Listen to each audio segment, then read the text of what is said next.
Assalamualaikum warahmatullahi wabarakatuh dan salam Malaysia Madani. Alhamdulillah penonton, tepat jam 8 pagi, selamat pagi Malaysia membuka tirai untuk hari yang baru, bulan yang baru, 1 November 2024 dan kebetulan hari ini, hari yang baru ini jatuh pada hari Jumaat, penghulu segala hari.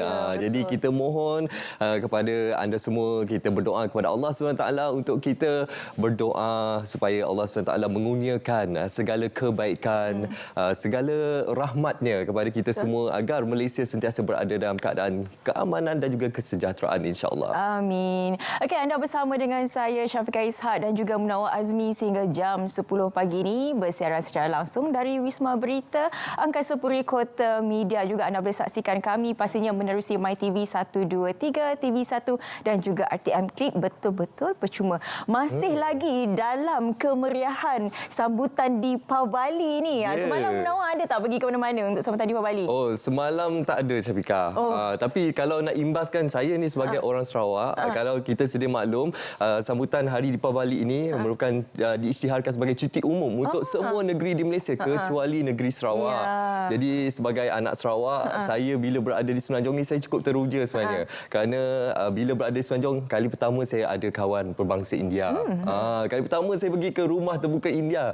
Dan ini merupakan satu apa yang kita gambarkan sebagai semangat rakyat Malaysia yang berbilang kaum dan berbilang agama. Ya, jadi kemeriahan itu kita dapat lihat dengan bagaimana sebenarnya keadaan lalu lintas pada pagi ini. Masih lagi lengang, ini bermakna masih lagi ramai yang berada di kampung halaman bersama dengan kaum keluarga. Bukan saja masyarakat berbangsa India, tetapi bangsa-bangsa lain juga mengambil kesempatan ini untuk sama-sama balik ke kampung ataupun bercuti bersama dengan keluarga. Okey, kita lihat ini semalam semangat di Pabali diharap bawa Malaysia ke arah kesejahteraan. Ini menurut kata Yang Amat Berhormat Perdana Menteri Datuk Seri Anwar Ibrahim agar semangat di Pabali tahun ini mampu membawa Malaysia ke arah cahaya lebih bergemallapan serta menjadi titik tolak bagi capai kesejahteraan bersama serta meningkatkan perjuangan ke arah kebaikan dan keadilan. Seperti yang dinyatakan oleh Yang Amat Berhormat Perdana Menteri, kita tahu semangat di Pabali inilah perayaan cahaya, iaitu menyemarakkan lampu cahaya menggantikan kegelapan. Jadi ada sejarahnya yang harus kita rakyat Malaysia umumnya tahu bahawa sambutan ini ada tujuannya untuk menyatakan bahawa hidup ini lebih daripada sekadar makan minum, kesejahteraan bersama, tetapi untuk meneruskan perjuangan ke arah kebaikan, ke arah keadilan, masa depan yang lebih baik. Dan perkara ini dinyatakan semasa Majlis Rumah Terbuka di Pabali Madani 2024 semalam. Dan perkara yang sama juga. Kalau kita boleh lihat semalam kemeriahannya, hampir 5,000 pengunjung hadir ke Majlis Rumah Terbuka Deepavali Madani 2024 di mana perayaan Pesta Cahaya itu tidak hanya dihadiri masyarakat India, bahkan turut dimeriahkan masyarakat berbilang bangsa. Jadi kalau kita tengok semalam warna ungu dan juga warna merah, warna pink pada macam baju kita hari ini Munawar. Kita ikut tema. Okey, seperti yang kita war-warkan kepada anda untuk sambutan Rumah Terbuka Deepavali Madani 2024 ini dianjurkan oleh Kementerian Digital dan turut dihadiri oleh Div-Div Kenamaan dan juga jemaah-jemaah menteri Kabinet Persekutuan, dan juga kita nak gambarkan juga di sebelah selatan tanah air bagaimana 2,000 orang berkunjung ke kuil tertua di Johor Bahru. Jadi ini merupakan kuil Arul Migu Tendayut Pani Kovil di Johor Bahru. Jadi kalau kita boleh lihat, kuil ini telah pun berusia 107 tahun. Jadi telah pun berpusu-pusulah orang datang ke kuil ini sejak awal lagi, itu sejak 9 pagi lagi, meskipun kuil ini dalam proses ubah suai. Dan kuil ini dikenali sebagai Thaipusam Batu Cave di bahagian selatan. Di selatan, inilah kuil yang paling tua kerana setiap 12 tahun akan diubah suai yang bermula pada awal tahun ini. Dan perkara ini sangat menarik untuk kita bawakan kepada anda. Dan juga salah satu lagi intipati penting yang ingin kita war-warkan khususnya kepada mahasiswa-mahasiswi di Universiti Pertahanan Nasional Malaysia, apa yang akan berlaku pada hari ini, iaitu akan berlangsungnya program Temu Anwar, iaitu sekitar jam 10.30 pagi nanti. Okey, sedikit kita nak kongsikan berita gembira kepada pesara kerajaan yang akan menerima kenaikan pencen selaras pelarasan gaji penjawat awam. Jadi mereka kita akan menikmati kenaikan sebagaimana yang dinikmati oleh penjawat awam yang sedang berkhidmat selaras dengan pelarasan gaji penjawat awam, dan ianya akan dilaksanakan berdasarkan pelarasan ke atas gaji akhir persara. Okey. Mungkin sedikit ingin kita kongsikan. Ini mutakhir. Kita rasa sangat penting juga untuk kita kongsikan bersama dengan anda, di mana ATM siasat dakwaan pegawai UPNM dibuli dan didera oleh senior. Dan perkara ini pastinya menjadi perhatian seluruh rakyat Malaysia, dan kepada rakyat Malaysia kita harapkan kita memberi ruang kepada penyiasatan yang sedang berlangsung pada ketika ini, dan jangan sebarkan berita-berita yang tidak sahih, dan pastinya kita mahukan keadilan diberikan kepada mangsa buli ini. Kalau boleh kita hentikan budaya buli, kita tak nak dengar lagi dah berita-berita berkaitan dengan buli, bukan saja di peringkat universiti, malah juga di peringkat bangku sekolah lagi. Bukan saja buli dari segi fizikal, malah juga buli dari segi mental. Dan apa yang menarik hari ini yang boleh kami kongsikan bersama dengan anda, pastinya kita akan bincangkan mengenai pasca belanjawan 2025. Pengkhususan kita nak berikan hari ini kepada PKS dan juga PMKS semuanya sebentar saja lagi. Kita nak berehat seketika, Munawar. Ya, jangan ke mana-mana. Teruskan kesetiaan anda bersama kami dalam Selamat Pagi Malaysia. Saksikan secara langsung Temu Anwar at UPNM langsung dari Dewan Teaterat Universiti Pertahanan Nasional Malaysia pada Jumaat 1 November 2024 10.30 pagi hanya di TV1, saluran berita RTM, RTM Klik, Facebook Berita RTM dan TikTok Berita RTM. Saksikan secara langsung Temu Anwar at Perai Pulau Pinang, Gen AI Generasi Ada Idea, langsung dari tapak parkir Gravitas Jalan Baru Perai Pulau Pinang pada Sabtu 2 November 2024 2.20 petang hanya di TV1, saluran berita RTM, RTM Klik, Facebook Berita RTM dan TikTok Berita RTM.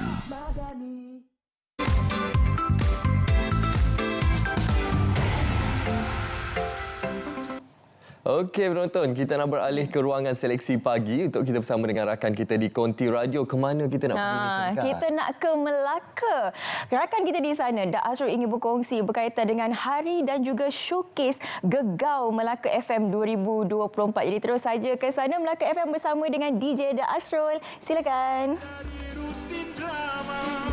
Baiklah, terima kasih rakan pengacara Munawar Azmi dan juga Syafiqah Ishak di studio Selamat Pagi Malaysia. Nadi Seri Pagi secara langsung di saluran berita RTM, MyTV 123 dan juga di TV1. Baiklah, perjalanan siaran Melaka FM hari ini, hari Jumaat 1 November 2024, dan pagi ini bersama dengan saya Dak Asrul untuk segmen yang pertama Gegau Pagi 6.10 bermula 6 hingga 10 pagi, dan pukul 8.30 pagi nanti insya-Allah kita akan bersama dengan Sahibu Samahah Datuk Ira Haji Abdul Halim Tawil, Mufti Negeri Melaka, dalam slot Bicara Mufti, dan pukul 10 hingga 2 petang nanti untuk Pesona 10.2 anda akan bersama dengan DJ Sirubi, ada rancangan Mutiara Ilmu bersama dengan yang berbahagia Imam Besar Masjid Al-Azim iaitu yang berbahagia Datuk Muhammad Hashim Al-Hafiz, dan pukul 2 hingga 5 petang nanti menerusi Panorama 25 anda akan bersama dengan DJ Lia. Macam biasalah ada 34 je seni berlagu Taranum. Kalau anda nak tahu Taranum apa yang nak belajar hari ini, anda kena dengarkan pada pukul 3.40 petang nanti ya. Okey, Santai FM 58 bersama dengan DJ Mel pula. Ada rancangan bahasa Arab. Kalau anda nak belajar bahasa Arab iaitu La Khabar, yang mana nak belajar komunikasi asas bahasa Arab, anda boleh dengarkan pada petang ini. Dan di sebelah malam macam biasa kita akan bersama dengan DJ Fas, pastinya dalam rancangan Malam Bunga-Bunga Cinta. Anda boleh layan lagu-lagu cinta ya, kata-kata mutiara, kata-kata cinta bersama dengan DJ Fas pukul 9.30 malam. Okey, itu siaran Melaka FM sepanjang hari ini, hari Jumaat 1 November, dan saya nak kongsikan mengenai showcase Gegau Melaka FM 2024 yang mana akan diadakan di Panggung Bangsawan pada hari esok 2 November 2024. Kami menampilkan persembahan artis popular tanah air, iaitu kita ada Afiq Syazwan, ada Ara Johari, ada Haiza, Ani Mayuni, Izzat Lazim dan juga Zaman Islam. Semua artis yang cukup hebat yang akan menghiburkan penonton di Panggung Bangsawan pada 2 November November 8.45 malam bersama dengan pengacara anda DJ Elfie dan juga DJ Lia. Dan anda boleh saksikan secara langsung menerusi media sosial dan pastinya di TikTok Melaka FM dan bersama dengan kami untuk kempen 1 juta likes di TikTok Melaka FM. Jangan lupa saksikan showcase Gegar Melaka FM bersama dengan barisan artis yang cukup ramai yang akan berpersembahan esok 8.45 malam. Baiklah, di Melaka pastinya tak sunyi dengan pelbagai aktiviti yang berlangsung setiap minggu dan minggu ini bermula semalam Karnival Udara Antarabangsa Melaka ataupun KUAM 2024 yang dah pun bermula semalam sehingga 3 November ini yang diadakan mana lagi kalau bukan di lapangan terbang antarabangsa Melaka Batu Berendah. Banyak aktiviti menarik yang bakal pengunjung-pengunjung ke Karnival ni. Kita ada static display pesawat, lepas tu kita ada pameran aset tentera, kenderaan dan juga senjata, pameran kerjaya badan beruniform, lepas tu ada persembahan pentas, ada drone soccer, ada simulator fighter jet, aircraft, kita ada remote control aircraft, ada pertandingan mewarna kanak-kanak, pertandingan fotografi, persembahan udara. Ini antara persembahan yang dinanti-nantikan oleh pengunjung ke Karnival Udara Antarabangsa Melaka yang bermula semalam hingga 3 November. Ada persembahan payung terjun lah. Jadi bawa si keluarga, anak-anak bagi tahu jiran-jiran sahabat-sahabat handai datang ke Karnival Udara Antarabangsa Melaka ataupun KUAM 2024. Yang nak pergi ke sana jangan risau, jangan khawatir kerana perkhidmatan shuttle bus disediakan.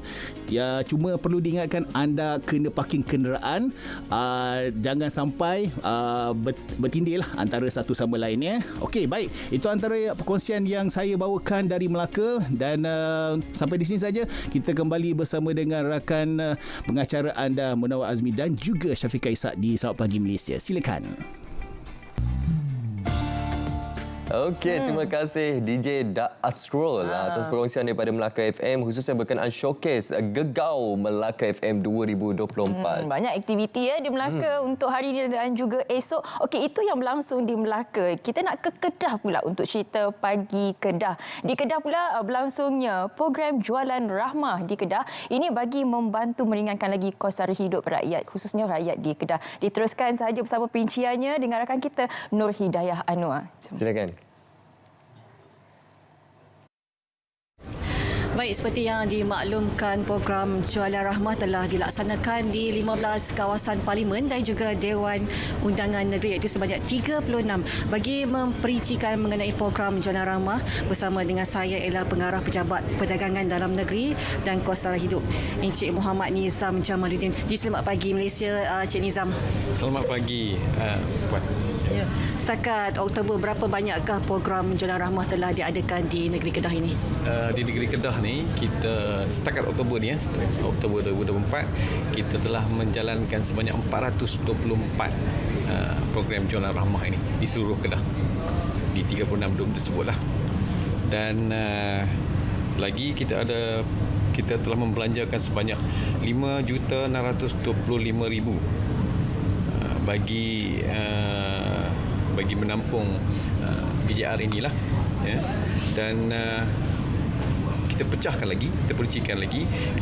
Ia ada juga dalam premis kita buat sebanyak 68 lokasi, di luar premis sebanyak 35 lokasi dan secara bergerak sebanyak 321 lokasi. Dan PJRM ini, program Jualan Rahmah ini, melibatkan keseluruhan 15 parlimen seperti yang Puan katakan tadi dan di 36 dun di negeri Kedah. Jumlah pengunjung yang menyertai program Jualan Rahmah Madani ialah 183,870 orang setakat. Nilai jualan adalah sebanyak 7 juta. RM 7 juta, to be spesifik lah, 7,809,374. Pecahan mengikut model seperti yang saya katakan tadilah, mengikut dalam premis, luar premis dan 35 lokasi dan secara bergerak. Tuan, program Jualan Rahmah ni bukan sahaja tertumpu di kawasan tertentu, malah juga di kawasan luar bandar dan juga hotspot. Jadi ada juga yang melibatkan secara bergerak. Jadi Tuan boleh perincikan mengenai program ini yang sedang berlangsung. Yang seperti saya katakan tadi, kita memang adakan secara bergerak, secara dalam premis Dan kalau nak perincikan tu macam saya katakan tadi lah ya. Kita dalam lokasi dalam tahun inilah sebanyak 68 lokasi. Luar premis sebanyak 35 lokasi. Secara bergerak sebanyak 321. Dan kita bagi sekarang ni lah di setiap DUN. Kita berada di setiap DUN. Bukan hanya setiap DUN. Apabila kita mendapat panggilan dari kawasan-kawasan yang terpencil lah, yang mostly adalah B40, kita akan pergi juga. Tak semestinya satu DUN. Jadi kita akan bergerak lebih dari satu. Di mana kita berada, kita ada jadual dia. Login ke dalam website kita, layari website kita ataupun TikTok kita. TikTok kita sentiasa ada jadual Rahmah ni. Kita update. Apabila ada program baru, tempat baru, maka kita update dalam TikTok kita. Jika ada sebarang perubahan, kita update dalam TikTok dan Facebook kita dan website kita. So tuan-tuan dan puan-puan tidak akan ketinggalan apabila mengenai program Jualan Rahmah ni. Kita update sentiasa dikemas kini. Jadi dalam pembentangan bajet 2025 yang lalu, program Jualan Rahmah ini telah antara inisiatif yang dilaksanakan dalam payung rahmah. Jadi mungkin ada maklum balas yang baik daripada pihak KPDN sendiri, penambahan dari segi jumlah lokasi. Ya, oleh kerana terdapat penambahan lebih double lah kita punya peruntukan pada tahun depan di setiap negeri, bukan setakat negeri Kedah saja. Maka kita estimate secara basically satu DUN satu PJR. Satu DUN satu PJR. Tetapi sekiranya ada benda lebih, kita akan tambah lebih. Mungkin 2 ataupun 3 dalam satu DUN. Bergantung kepada keperluan tempat tersebut. B40 lebih, kita akan lebih. Dan bergantung juga kepada program-program yang kita buat untuk membantu menangani masalah kesara hidup ni lah. Jadi the more kita buat, lebih banyak orang yang kita bantu. Baik, terima kasih Tuan Nizam. Jadi ternyata program PJR yang telah dilaksanakan di seluruh negara ketika ini sangat membantu rakyat, terutamanya golongan B40 dalam menangani kos sara hidup. Jadi setakat itu laporan saya dari Kedah, kembali ke Studio Selamat Pagi Malaysia. Okey, baik. Terima kasih Hidayah Anwar untuk cerita Pagi Kedah. Seterusnya, kita nak saksikan satu bingkisan istimewa yang telah pun kami sediakan untuk anda. Ini berkaitan dengan apa ni, Munawar? Bingkisan ini sangat menarik, iaitu berkenaan bagaimana usaha untuk memperkasa syiar Islam, khususnya berkait rapat dengan Belanjawan 2025, bagaimana inisiatif ini akan memberi impak dalam pembangunan Islam. Kita saksikan bingkisan yang kami sediakan ini. Selamat pagi Malaysia.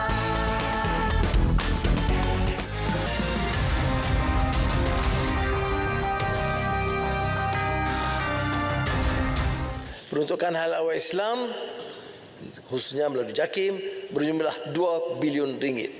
Ini untuk memperkasa institusi pendidikan. Jumlah peningkatan 100 juta ringgit sebahagiannya telah ditetapkan untuk memperkasa institusi pendidikan Islam, pengimarahan masjid dan memperkukuh industri halal. Menteri di Jabatan Perdana Menteri Hal Ehwal Agama, Datuk Dr. Muhammad Naim Mokhtar berkata, ia akan dilaksana oleh setiap agensi agama dengan mengamalkan tata kelola yang baik dalam menguruskan pengagihan. Pertambahan peruntukan untuk tahun 2025 ini dan tanggungjawab kita di agensi-agensi agama untuk memastikan jumlah yang diperuntukkan tadi itu dapat benar-benar menghasilkan satu masyarakat dan dalam konteks produk, satu yang produk yang berkualiti. Isu tata kelola ini penting sebab setiap RM1, setiap sen peruntukan yang diberikan kepada kita ni, kita perlu pastikan amanah besar yang kita pegang kan, dan juga ini harapan daripada rakyat melalui peruntukan tersebut. Perunding Keuangan Syamsuddin Kadir berpendapat pengurusan peruntukan secara holistik memerlukan inovasi yang mampan dalam setiap strategi pemerkasaan. Antara nombor 1 di dunia. Sebab kalau kita pergi negara jiran kita sekeliling, cuba tengok peruntukan mana untuk Islam sebanyak itu. Sebab bagi saya Islam ni bukan untuk orang semayang saja. Dia Islam ni boleh buat negara tu lebih maju, lebih tidak perlu bergantung. Dan duit currency kita boleh naik disebabkan oleh Islam. Sumbangan khas RM500 kepada 70,000 imam, bilal, siak, noja, marbut, guru kafa dan guru takmir membabitkan peruntukan RM35 juta diteruskan atas dasar penghargaan terhadap sumbangan mereka dalam menegakkan syiar Islam. InsyaAllah mungkin kami daripada Guru Kafa akan lebih bersemangatlah untuk mengajar dengan bantuan yang diberikan insyaAllah. Sebagai seorang guru yang baru, pertama dia memberi first impression yang sangat baik. Yang kedua, selain memberi first impression, ia juga dapat memberi motivasi lah kepada kami guru-guru lama maupun guru-guru baru untuk terus berkhidmat. Dengan sumbangan yang diberi ini sedikit sebanyak menunjukkan keprihatinan kerajaan kepada kita, bahawa kerajaan tidak terlepas setiap peringkat masyarakat, termasuklah juga dengan yang bertugas di masjid ni. Saya berterima kasih atas pemberian, sangat berguna kepada saya dan keluarga saya untuk belanja. Selain itu, tambahan 100 juru audit JAKIM bagi tujuan mempercepat urusan pengeluaran sijil halal Malaysia, memperkukuh kedudukan Malaysia sebagai peneraju halal global yang juga merupakan penyumbang kepada perkembangan ekonomi negara. Memperkasa syiar Islam di negara ini dan menjunjungnya sebagai agama persekutuan memerlukan pelaksanaan yang tuntas dan holistik. Peruntukan telah diberi, pelan transformasi afalah didasari. Jabatan Perdana Menteri, Hal Ehwal Agama dan semua agensi di bawahnya kini bersedia untuk mengislah perkhidmatan hal ehwal Islam yang lebih dinamik dan progresif dalam menyampaikan amanah demi ummah. Semoga pentadbiran Islam di negara ini dirahmati Allah Subhanahu Wa Taala. Leila Zain, laporan JAKIM untuk RTM.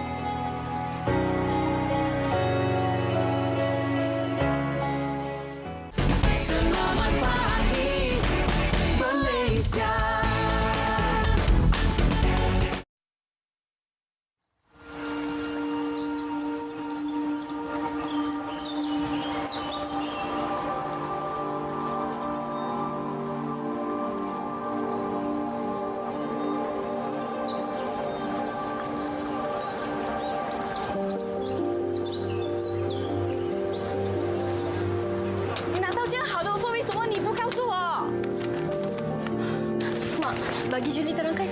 Kenapa tak beritahu, Mak? Julita nak sama belajar luar negara. Habis, apa nak buat di sini?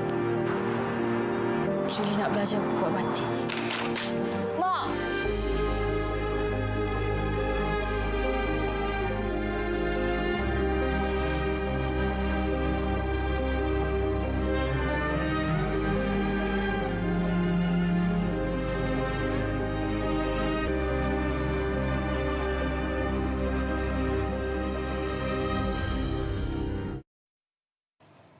Ya, penonton, kembali bersama kami dalam Selamat Pagi Malaysia. Untuk segmen pertama pada hari ini, kita akan memberi tumpuan bagaimana usaha daripada impak daripada Belanjawan 2025 ini untuk memperkasa PMKS ataupun perusahaan mikro, kecil dan juga sederhana. Seperti yang kita sedia maklum, perusahaan PMKS ini merupakan penyumbang utama kepada KDNK negara, lebih daripada 40%. Ya, jadi kalau kita lihat kepada Belanjawan 2025, kemudahan pinjaman dan jaminan pembiayaan perniagaan yang ditawarkan ialah sebanyak 40 bilion yang disediakan di bawah agensi-agensi kerajaan. Jadi hari ini kita nak bertanya kepada tetamu kita di studio bagaimana sebenarnya hala tuju Belanjawan 2025. Kita kenalkan terlebih dahulu. Kita bersama dengan Presiden Dewan Perniagaan Usahawan Malaysia di PUM, Datuk Seri Abu Hassan Muhammad Noor. Assalamualaikum. Apa khabar? Khabar baik. Lama betul tak jumpa. Ya, bergaya Datuk Seri ini. Saya tak jumpa dengan Datuk Seri ini. Lama. Okay. Yang penting masih kekal segak. Masih kekal segak, sentiasa. Tambah sikit lagi. Lemak berkrim. Lemak berkrim.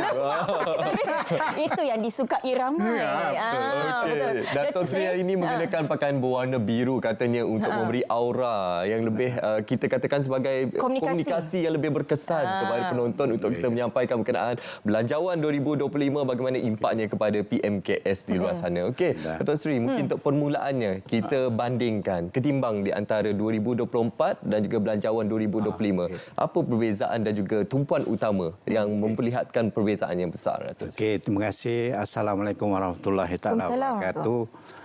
Selamat pagi Malaysia dan juga kru-kru RTM. Terima kasih menjemput saya dan juga Afrika. Ini hari ungu. Ungu, betul. Menawar. Okey. Terima kasihlah. Berminat sangat tentang belanjawan baru-baru yang dibentangkan dalam ekonomi madani. Kan? Jadi beza dia tahun dulu dengan tahun ni. 24, 25. Apa beza dia? Mungkin penambahan, pengurangan pun ada. Menarik. Saya rasa seluruh Malaysia akan nak tengok sendiri cara live di TV anda masing-masing, betul tak? Nak menunggu apa dia punya ni kan. Aplikasi pun orang semua tengok handphone. Bawa kereta pun berhenti tengok dulu kan. Itu yang menarik.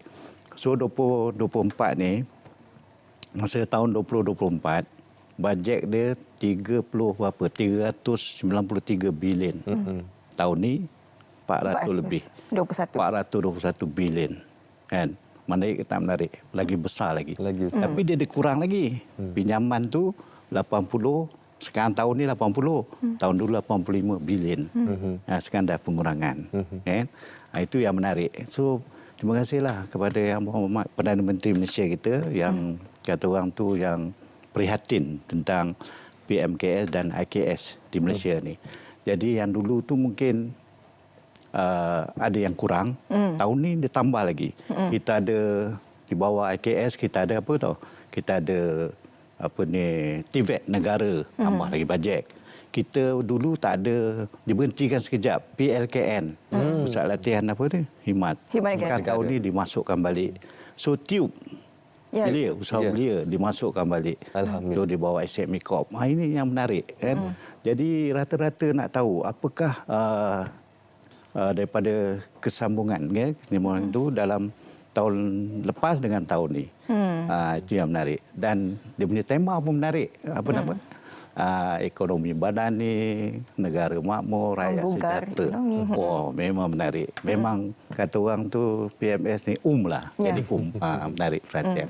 Ya, sebab kalau kita lihat rata-rata daripada kata-kata penganalisis dan juga pakar ekonomi juga merasakan bahawa belanjawan 2025 ini bukanlah satu keputusan yang popular tetapi yang diperlukan untuk ekonomi kita kembali pulih seperti dahulu kala dengan hutang negara yang masih lagi ada. Tapi itulah bila adanya keputusan-keputusan yang kurang popular. Saya ambil satu saja contoh seperti naiknya gaji minimum daripada 1,500 ke 1,700. Satu berita gembira kepada pekerja. Tetapi kita bercakap kepada PKS dan juga PMKS. Walaupun jumlahnya sedikit, RM200, tetapi impaknya bagaimana persediaan daripada pihak industri sendiri? Okey, di bawah usahawan ni memang menyambut baik. Walaupun gaji 1,700, kadang-kadang mengeluh juga nak bayar staff, nak bayar ini mikro kan katalah. Mikro ni ada 5 staff pekerja dinaikkan gaji 1,700 contoh atau penjawat awam pun naik gaji kan. Tapi rata-rata pun saya ingin tekankan janganlah naikkan barang pula kan. Naik gaji dan naik ni macam mana cara nak ni. Kita buat alternatif lain. Mungkin kita bagikan insentif lain untuk dalam industri PKS ni. Kan mungkin cara produktiviti kita, produk barang kita kan kita kena kawal sedia untuk bagi seimbang dengan kita punya pekerja tadi. Lebih eloklah ya. Okey. Dan kalau kita lihat apa yang telah diumumkan oleh Yang Berhormat Perdana Menteri semasa belanjawan 2025 ini ialah Yang Berhormat Perdana Menteri mengambil contoh kepada usahawan-usahawan yang telah pun mencapai kejayaan. Kalau kita imbas Burger Ramli dan juga Bateriku, usahawan tempatan yang sudah pun berkembang mempunyai perniagaan di serata Malaysia dan banyak lagi yang sudah pun mencecah rangkaian di peringkat global. Jadi bagaimana Datuk Seri melihat penekanan oleh Yang Amat Berhormat Perdana Menteri untuk usahawan tempatan kita ini menebusi pasaran luar khususnya dalam pasaran ekspor untuk kita bersaing bukan saja di medan tempatan ini tapi di peringkat luar antarabangsa, Datuk Seri. Okey, sekarang ni lambakan untuk bajet 2025 ni memang kata orang himpunan ni terlalu banyak. Okey, di bawah usahawan nak pergi keluar negara, dia dah bagi dah bajet di bawah Matrik. Matrik saya rasa dia dah bagi 40 juta untuk pengusaha-pengusaha nak pergi ke luar negara. Kadang-kadang kita tak, kadang-kadang Orang ni kita tak kenal usahawan ni. Tapi produk dia popular dah. Cara tak langsung dia jadi popular. Produk dia. Kan katalah produk ready to eat, terus makan 2 tahun boleh tahan kan. Dia boleh kembangkan produk dia dengan lebih baik. Maknanya peningkatan luar tadi tu cara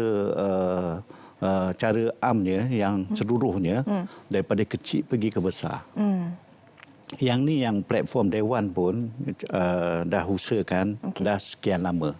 Jadi kita sahut cabaran YB yang berhormat Perdana Menteri tadi, maknanya daripada kecil ke pergi besar ataupun local to global. Local to global. Maknanya daripada, tapi YBPM pun terima kasihlah kerana mentitik beratkan usahawan ni macam mana kita nak pergi jauh. Macam mana kita nak pergi rangkaian kita pergi besar. Maknanya cara tak langsung saya selitkan sikit. 20 hari bulan November ni ikutlah kita. Sampai 27 November pergi ke International Expo terbesar dunia di China. 8 hari 7 malam. 8 hari 7 malam. Jadi pengusaha-pengusaha ni saya bawa lah pergi ke China. Lebih kurang dalam 15 peserta. Rangkaian dia yang besar, yang mempunyai perancangan yang besar.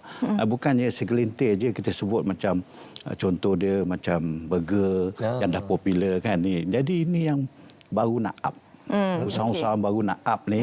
Jadi kita ketengahkan, kita bawa mereka ni pergi ke antarabangsa. Yang ni kita nakkan. Jadi daripada kecil tadi dia berniaga, bawa ke besar, bawa kepada ekspor dan produk dia pun cara tak langsung jadi popular di peringkat dunia. Kadang-kadang dekat pasar raya kita jarang nampak produk ni. Tapi bila kita pergi keluar baru kita tahu. Terkenal di luar. Produk ni rupanya. Itu Malaysia. Ini yang kita buat. Jalan-jalan pergi overseas beli oleh-oleh kata tengok-tengok belakang buatan Malaysia. Buatan Malaysia. Itu yang kita nak. Jadi maknanya untuk bajet yang baru 25 ni memang kata orang ni amat menarik. Yang ditunggu dan dinantikan oleh PMKS dan IKS kita. Jadi inilah kita nak. Jadi contoh dia bila kita pergi luar negara. Lambakan dan order ni memang banyak. Kadang-kadang sampai satu bulan sampai dua kontainer, 3 kontainer permintaan dia. Jadi bila kita balik, kita nakkan produce dan produk tu kita mesti menggunakan mesin-mesin yang canggih. Takkanlah cara manual lenguh tangan kita canggih buat nanti. Kan? Jadi kita buatkan maknanya lambakan tu tadi kita mintalah mohon kepada kementerian dan agensi yang berkaitan dengan keusahawanan. Kita mohonlah. Kita ada geran mesin, kita ada dana pembiayaan. Macam mana peluang-peluang perniagaan nak pergi ke otomasi yang terbaik. Inilah yang dicadangkan dan libat urus pun kita dah habis. Jadi kita cadangkan kepada agensi kementerian bagilah mesin-mesin yang terbaik. Kerana macam itulah dulu dia semi auto, sekarang bagilah auto kan. Laju sikit. Tak adalah proses dah lama kan. Betul. Sebab itulah kalau kita lihat dalam belanjawan 2025 pendigitalan itu sangat diberi penekanan dan juga peruntukan juga diberikan untuk kita meningkatkan lagi produktiviti. Produktiviti meningkat, bolehlah bayar gaji tinggi. Tak ada masalah. Tak ada masalah. 1,700 kita boleh up lagi kan. Betul tak? Ataupun daripada segi overtime dia. Sebab kerja dah lebih kan. Tak masalah. Tapi permintaan kita pun seimbang dengan yang kita bagi gaji kepada pekerja kita. Okey, bila Datuk Seri bercakap mengenai permintaan, saya nak menyentuh sedikit mengenai graduan ataupun lepasan TVET ini. Okey, sebab sekarang ini kalau kita lihat lepasan TVET dan juga industri seakan-akan dia tak berkolaboratif. Dia berjalan sendiri-sendiri. Kenapa? Industri mengatakan bahawa lepasan TVET ini tidak mencapai standard apa yang dimahukan oleh industri. Bagaimana pandangan Datuk Seri? Okey, dia sekarang ni dah kementerian pun tengah tengah gembar-gemburkan TVET. Macam-macam TVET ni. TVET ni nak pergi ke profesional. Teknikal, daripada servis, daripada apa sekalipun lah. Dia ada akademik, dia ada pengurusan, pencaturan dia semua ada. Tapi lepasan daripada universiti graduan pun kita perlukan. Kita bukannya lepasan tu tadi akademik saja yang dia, kita nakkan dia punya kemahiran, skill. Skill Nah, pertama sekali skill untuk percakapan, skill untuk nak tarik minat, itu pun skill juga. Dan juga daripada segi industri, mesin, untuk nak bercakap tentang apa teknikal, tentang ni semua kita ada dia punya pembelajaran dia, sistem dan pembelajaran yang telah dititik beratkan oleh kementerian dan agensi. Jadi lepasan pada itu barulah tadi menunggu di luar ni industri-industri yang besar-besar seperti corporate yang daripada segi otomasi ke automobil ke whatever lah yang melibatkan keusahawanan ni menunggu untuk mengambil dia orang pergi jauh lagi, bercampur dengan international, bercampur dengan negara luar.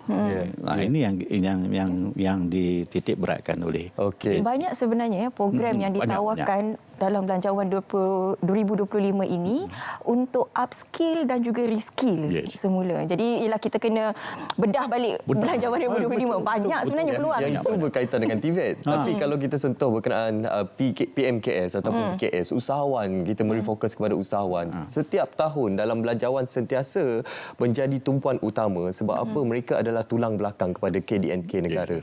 Dan kalau kita boleh kongsikan 40 bilion ringgit diperuntukkan untuk pembiayaan dan juga pinjaman di bawah agensi-agensi kerajaan. Belum lagi kita bercerita berkenaan pembiayaan daripada PNB, MARA, daripada industri kreatif, My Creative Venture dan juga untuk usahawan wanita dan juga belia. Semuanya ada. Tapi bagaimana untuk kita sampaikan kepada usahawan-usahawan kita ini untuk merebut peluang dan juga platform yang disediakan oleh pihak kerajaan ini? Itu sebab bila rata-rata mendengar ataupun terutama sekali usahawan menung juga dia dengar sampai 40 bilion. Tapi kat mana? 100 juta. Macam mana saya nak ambil? Nak mohon. Itu sebabnya saya tubuhkan Dewan Perniagaan Usahawan Malaysia ni. Untuk apa? Inilah platform dia. Dan untuk kita bersama-sama, kata orang win-win. Jadi kerajaan pihak agensi pun senang. Jadi kalau kita aturkan sampai 20 orang buat seminar, buat program untuk nak nitik beratkan IKS tadi kan. Okey, kita dah sedia maklum. Pertama sekali kalau saya buat seminar dan program melibatkan dana, saya rasa penuh pejabat tu. Dewan tu pun penuh. Ramai orang nak. Betul tak? Bila pinjaman dana, macam mana nak dapat ni? Saya aturkan seminar dan program. Jadi inilah peluang-peluang kita berikan. Kita ada baru ni lambakan dia 3.2 bilion kepada Tekun dan juga BSN, Bank Simpanan Nasional. Macam mana cara nak mohon? Jadi pertama sekali kita tengok dokumen dan yang diperlukan. Apa syarat untuk memohon? Ini tugas Dewan. Kelayakan tu kita aturkan. Okey. Untuk dapatkan ni, terima kasihlah kepada Tekun dan juga pihak agensi. Kadang-kadang pinjaman tak ada interest. Walaupun kecil. Walaupun kecil. 10,000 tak ada interest. Ataupun 50,000 tak ada grantor. Jadi dia dengar, betul. Saya tak pernah dengar pun dia kata. So usahawan kita pun tak pernah dengar. Walaupun dia dengar bilion-bilion tu, tapi bila dia cara detail dia, inilah dia Dewan. Menerangkan satu-satu, barulah jadi ramai orang minat menjadi usahawan dan perniagaan. Kena ingat, rezeki kita 9/10 rezeki adalah daripada perniagaan. Alhamdulillah. Betul tak? Betul. Lepas itu perniagaan ini sudah jadi satu tanggungjawab. Yang kita perlu sambut untuk keluarga, negara, ekonomi, macam-macam lagi. Betul. Ini yang dan juga daripada kita punya delegasi rangkaian mana kalau kita dah buka peniaga mungkin kita turunkan kepada anak kita, cucu kita. Ya, betul. Jadi lapisan tu daripada generasi ke generasi. Tapi Datuk Seri, ialah kita sedia maklum bagaimana usaha daripada pihak kerajaan untuk memperhebatkan inisiatif-inisiatif dan juga platform yang disediakan, pembiayaan semuanya ada untuk membantu melahirkan usahawan-usahawan dan juga memperkasakan perniagaan mereka untuk berkembang lebih jauh lagi. Tapi sebagai orang lama dan juga orang berpengalaman dalam industri, kita lihat ada yang berjaya tapi ada juga yang kecundang. Apa sebenarnya cabaran daripada pihak IKS kita sebenarnya, Datuk Seri? Okey, kerajaan pun banyak juga membantu daripada segi program, seminar, kadang-kadang pelbagailah untuk nak menaikkan semangat image tadi. Jadi jatuh bangun tu dalam perniagaan tu kadang-kadang sampai 10 kali dia ada bankruptcy. Betul. Aduh, 10 kali dia bankruptcy, tapi lama-lama jutawan pun ada. Kan ada turun naik ranjau, duri. Itu kita kena semangat, kena kental lah. Kali 10 untuk nak berniaga ni kena kuat. Kalau tak kuat habis. Tapi satu tadi jadi kejayaan yang kita itu yang nikmat dia bagus tau. Apabila you berniaga ni, pertama sekali dia punya ranjau, duri tu you dapat pengalaman luas experience apa lagi. Ini yang kejayaan tu bila kita dapat tu saya rasa macam kepuasan tu lain macam. Kata orang tu contoh dia kadang-kadang turun naik tadi ada yang tak ada modal pun berjaya. Ada yang modal bapa dia orang kaya dia bagi ke anak dia berniaga pun tak mestinya berjaya. Kan? Jadi macam mana kita nak rangkumkan semua ni? Jadi pertama tadi dah saya kata semangat kena tinggi, rajin, usaha, jangan putus asa. Kan ini sekali tak dapat pinjam malah nak pergi dah kan. Dia kena berkali-kali usaha tu tangga kejayaan. Dah cakap dah. Kan kalau kita tak usaha tak dapat benda tu takkan datang menggolek. Kalau kita tak usaha. Inilah dunia perniagaan. Ranjau, duri. Kalau bank dia tengok sekarang dah dia tengok sistem. Sekarang di hujung jari je. Betul. Nama menawar tengok semua dah clear kan. Betul. Barulah kata orang layak. Tapi daripada segi mana? Betul. Kita aturkan, kita boleh.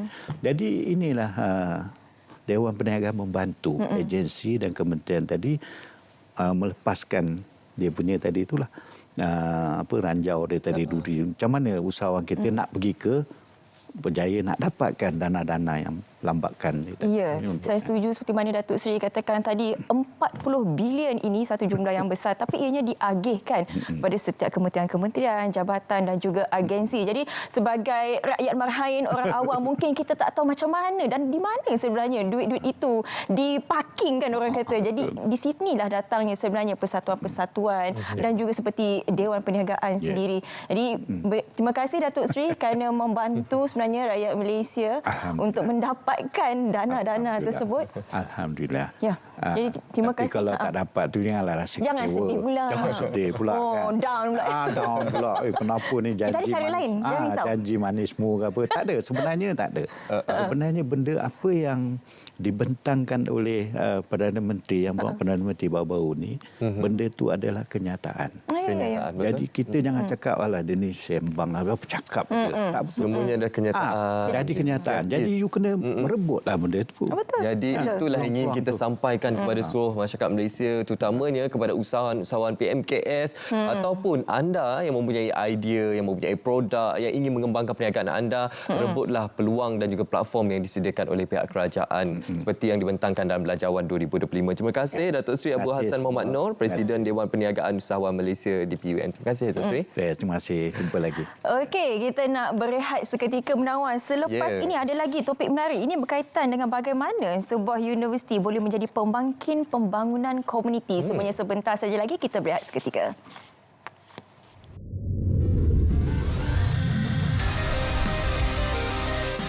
Kerajaan akan menyuburkan aktiviti penyelidikan pembangunan komersial dan daya cipta. Dana R&D ditingkatkan kepada RM600 juta. di bawah Kementerian Pendidikan Tinggi dan Kementerian Sains, Teknologi dan Inovasi.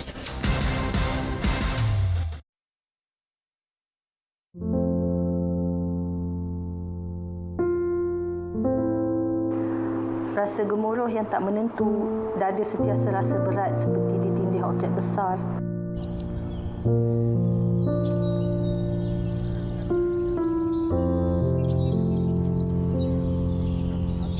Perut memulas, kadang-kadang rasa nak muntah.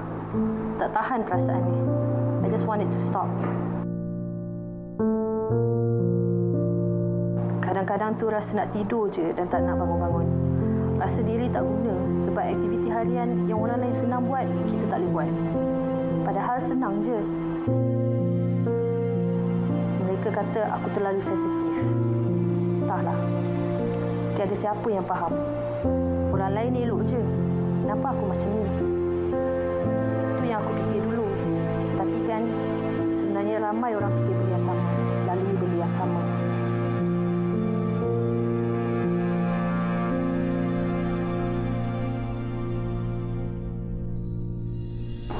Kita tak berseorangan dalam silent war ni. If we just reach out, we'll realize that we are normal. Semua ni perasaan-perasaan normal untuk manusia yang berdepan dengan cabaran kehidupan.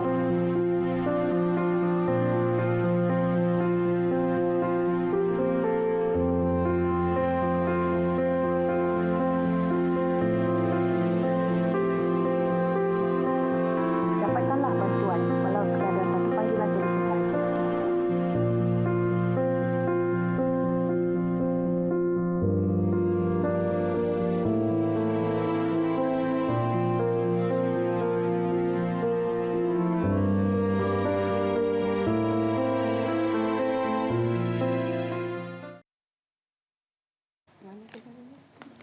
Okey penonton, tahukah anda Malaysia mengambil langkah berani untuk menjuarai ekonomi digital serantau melalui pengisytiharan penubuhan rangkaian keselamatan AI ASEAN AI Safe, dan perkara ini juga turut menjadi perhatian dalam Belanjawan 2025 bagaimana peruntukan yang telah diberikan untuk memperkasakan teknologi AI dalam negara kita iaitu sebanyak 50 juta ringgit. Jadi kita nak saksikan satu bingkisan istimewa berkenaan teknologi AI ataupun artificial intelligence ini. Terus saja kita saksikan apa yang kami sediakan ini. Selamat pagi Malaysia.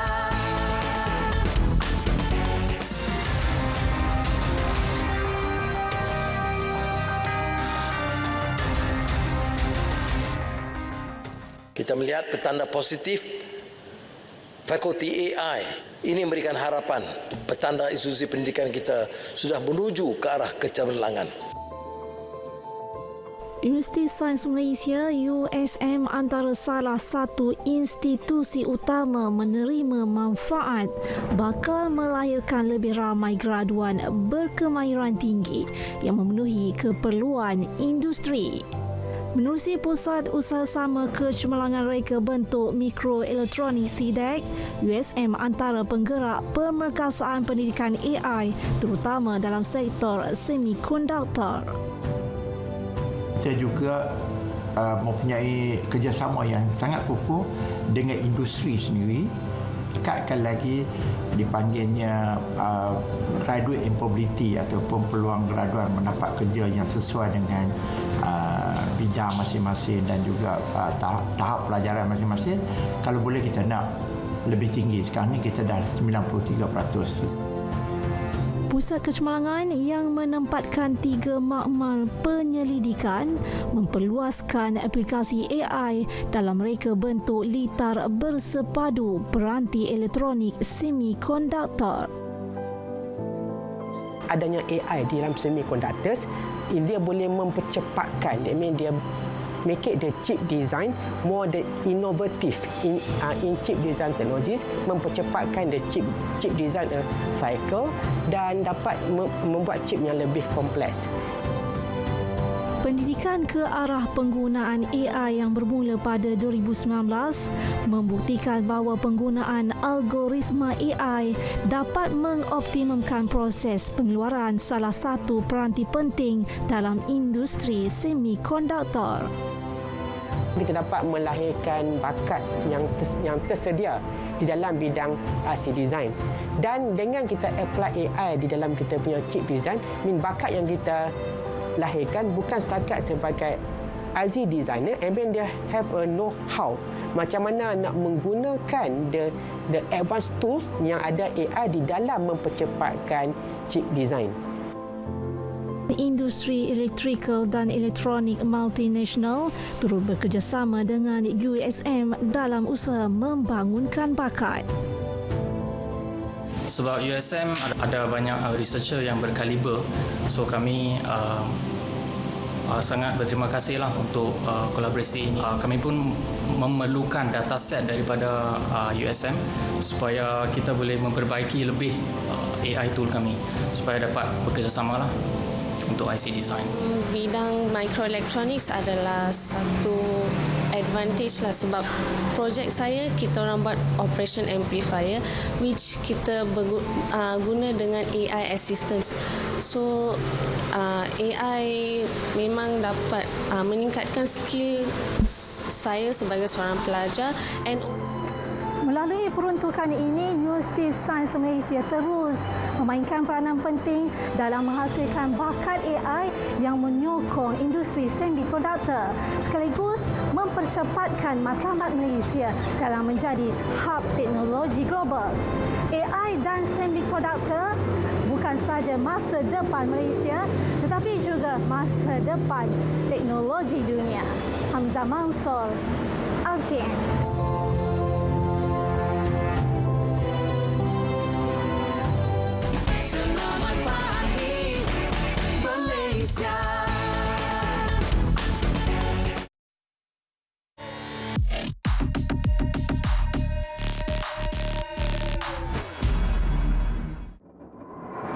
Lagi hantaran berkaitan bantuan kerajaan meragukan dikesan.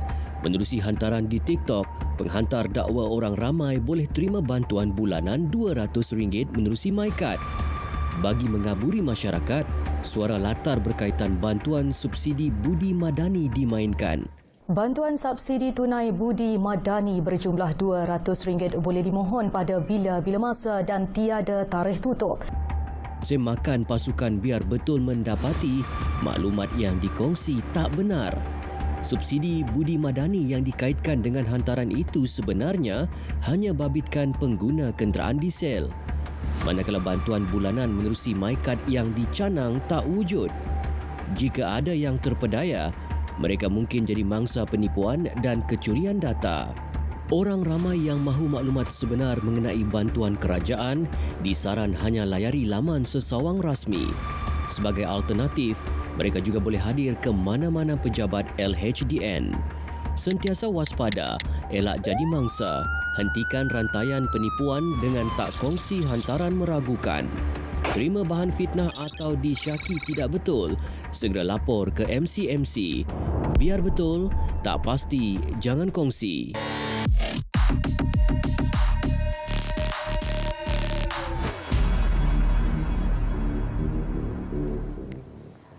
Okey, seperti mana kami janjikan tadi, bagaimana sebenarnya sebuah universiti boleh menjadi satu pusat pembangkit pembangunan komuniti khususnya dalam membela nasib orang-orang yang kurang upaya ini. Di hari ini kita bersama dengan tetamu di studio datang jauh dari Johor, Dr. Jana Munirah Muhammad Noor, Pensyarakanan Fakulti Pengurusan Perniagaan UiTM Segamat Johor. Assalamualaikum. Apa khabar, Doktor? Terima kasih Syafiqah, Munawar. Ya. Juga berpakaian berwarna biru hari ini. Jadi komunikasi lancar. InsyaAllah. Ramai berpakaian berwarna biru hari ini. Okey, kita nak berbalik dengan topik kita. Universiti sebagai pusat pembangkit pembangunan komuniti. Mungkin boleh cerita sedikit bagaimana awalnya, inspirasinya untuk melahirkan satu program yang memberi impak kepada komuniti. Okey. Pertama sekali saya kenalkan diri dululah. Okey, nama saya Dr. Jana Munirah binti Muhammad Noor yang merupakan pensyarakanan Fakulti Pengurusan Perniagaan dan juga penyelaras Pusat Inkubator Keusahawanan Sepadan Sauna UiTM Cawangan Johor. Okey. Jadi kita katakan universiti ini sebagai pusat pemangkin kepada komuniti, pembangunan komuniti, saya rasa sesuai dengan misi UiTM lah. Globally renowned, locally rooted. Di mana kita sangat mementingkan keberadaan kita bersama masyarakat. Betul. Okey, kita nak kewujudan kita sebagai sebuah universiti dan kewujudan kita sebagai tenaga pendidik dapat memberi manfaat kepada masyarakat sekeliling. Jadi projek komuniti ini juga diangkat sebagai salah satu misi selain daripada tugas kami sebagai pensyarah kena mengajar, kena membuat penyelidikan. Dalam masa yang sama kami juga harus memberi sumbangan kepada masyarakat. So itu yang paling penting sekali. Jadi projek yang kami bawakan untuk membangun komuniti di Segamat sebab kami berada di UiTM Segamat Johor. Kami bawa projek kosmetologi, spa dalam universiti. Jadi di mana kami memang dah ada pusat inkubator keusahawanan di dalam kampus. Sekarang ini kami nak pancangkan untuk kepada komuniti orang kurang upaya. Jadi ini satu plan yang sangat menarik, khususnya untuk membantu komuniti OKU ini. Tapi untuk merealisasikannya itu, bagaimana, Doktor? Okey, pertama kali perkara ini ataupun projek ini bermula daripada hobi kami. Hobi? Yelah, wanita mesti nak cantik. Seronoknya ada spa dalam kampus.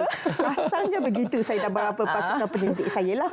Jadi kemudian kita tubuhkan, mendapat sokongan daripada geran-geran ataupun geran penyelidikan.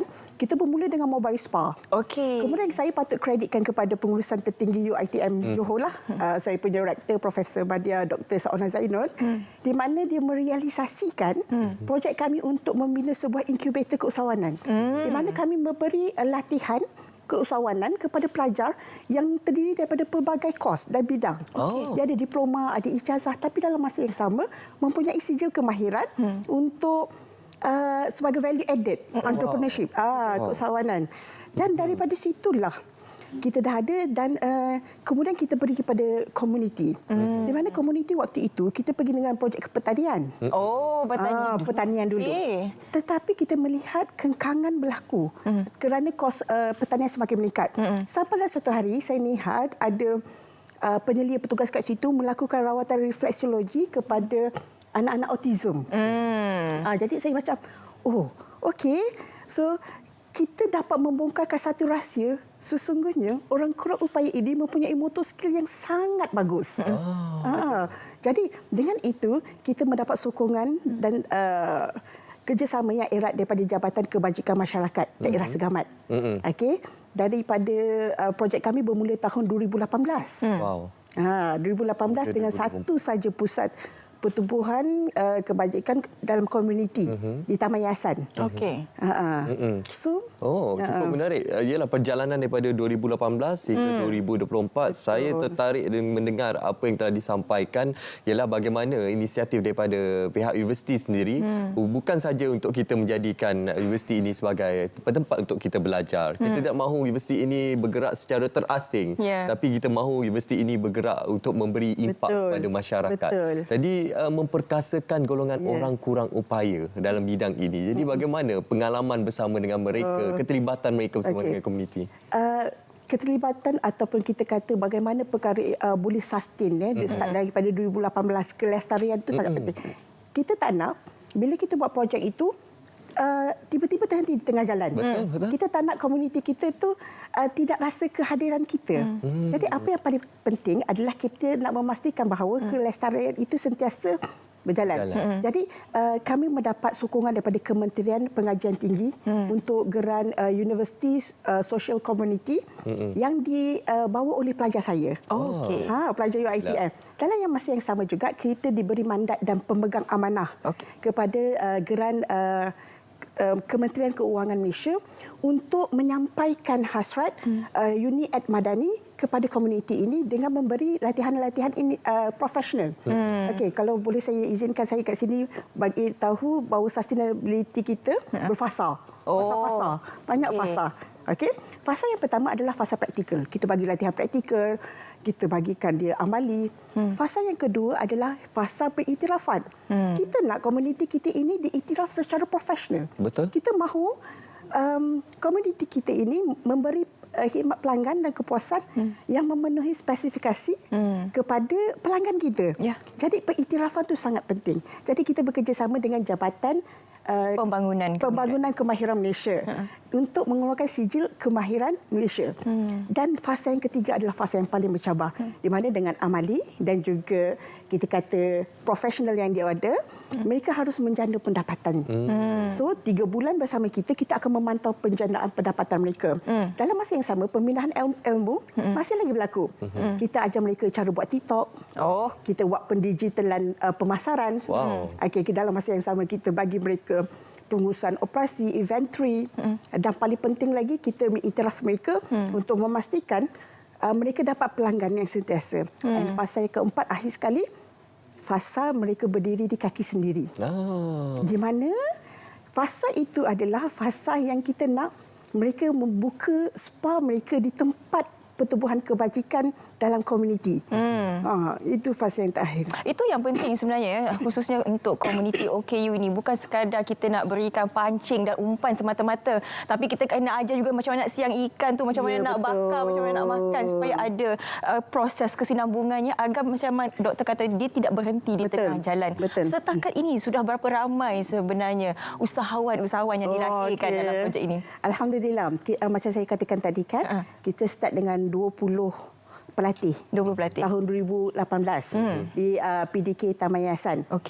Sehingga kini kita sudah ada 6 pertubuhan kebajikan di sekitar Segamat yang membuka spa mereka sendiri. So dengan adanya 6 pertubuhan kebajikan ini, kita dah melatih hampir 100 pelatih orang kurang upaya di sekitar Segamat. Kita ada di Taman Yayasan, kita ada PDK Bukit Siput, kita ada PDK Caah, kita ada PDK Felda, Kemelah dan Felda Redong. Dan akhir sekali Bandar Segamat. Apa perkhidmatan yang disediakan tu? Soalan yang sangat menarik. Pastinya kita mesti tahu apa rawatan yang diberikan. Pertama kita ada facial treatment lah. Kita ada rawatan resdung. Dalam masa yang sama juga kita ada urutan menggunakan mesin bioelectric system oleh community clan orang kurang upaya. Dalam masa yang sama juga kita menawarkan body massage menggunakan peralatan-peralatan inovasi yang khas direka untuk mereka. Pasukan penyelidik saya, saya ada pasukan penyelidik daripada pensyarah dan juga pasukan penyelidik daripada pelajar. Jadi tugas kami ini sebagai pensyarah adalah mencari dan menginovasi produk-produk yang sesuai dengan tahap capability mereka. Jadi kita mereka satu khas urutan ini menggunakan alatan yang kita panggil Aponia Massage. Menggunakan alatan. Aponia Massage ini dia punya tekanan jauh lebih bagus, 60 kali ganda lebih baik daripada tekanan tangan biasa. Itu yang menariknya di spa mereka lah. Yang kedua adalah guasa. Guasa itu adalah perubatan Cina tradisional. Kemudian kita ulah inovasikan untuk orang kurang upaya supaya mereka ada tahap capability di mana bila kita dah lama dengan mereka, mereka ada satu tahap yang mereka cepat penat. Jangan cepat boring. Jadi alatan-alatan yang kami bina untuk kegunaan mereka dalam urutan kosmetologi ini dia seperti permainan. Jadi mereka menggunakan tahap capability motor skill yang sangat bagus. Jadi maklum balas daripada pelanggan-pelanggan kami yang telah mendapatkan perkhidmatan mereka baru-baru ini kan, kita bawa adik-adik dalam pendidikan khas Sekolah Menengah Paduka Tuan masuk ke dalam kampus UiTM dan membuat Aponia Massage dan juga guasa. Maklum balas yang kami terima sangat memberasakan. Di sini kita boleh lihat bagaimana sebenarnya kolaborasi di antara ahli akademik, TVET dan juga teknologi itu dapat memberi banyak manfaat kepada komuniti, khususnya orang-orang kurang upaya di kawasan Segamat Johor ini. Jadi itulah mungkin boleh berikan sokongan kepada mereka. Nanti untuk dapatkan maklumat lanjut bolehlah mungkin pergi ke media sosial UiTM sendiri. Ya, kita boleh terus ke UiTM, Pusat Inkubator Keusahawanan Spa dan Sauna. Dan kita nak wawarkan kepada masyarakat di sekitar Segamat untuk datang ke spa mereka dan jangan ragu-ragu. Kerana apa? Mereka telah diiktiraf secara profesional, mendapat pengiktirafan, diberi latihan dan peralatan-peralatan yang disediakan untuk mereka menepati tahap kepuasan pelanggan. Yang penting mereka tu dah ada dipersijilkan ya, dah ditauliahkan juga ya. Mereka OKU ini walaupun mungkin bukan sijil yang penuh, walaupun ada CU tertentu saja, tapi cukup dan juga melayakkan mereka untuk menawarkan perkhidmatan kepada anda. Baik, terima kasih kita ucapkan pada Dr. Jana Munirah Muhammad Nur, Pensyarah Kanan Fakulti Pengurusan Perniagaan UiTM Segamat Johor, kerana sudi bersama dengan kami hari ini. Terima kasih Doktor. Terima kasih Doktor kerana memberi inspirasi dan juga memberi manfaat kepada masyarakat, khususnya kepada golongan yang memerlukan, golongan orang kurang upaya di sekitar Segamat. Terima kasih. Dan pasti sekarang ini Syafiqah, untuk kita ingin membawa penonton semua untuk kita meninjau keadaan cuaca di seluruh negara sepanjang hari ini. Terus saja bersama dengan rakan pelapor kita di Met Malaysia. Silakan.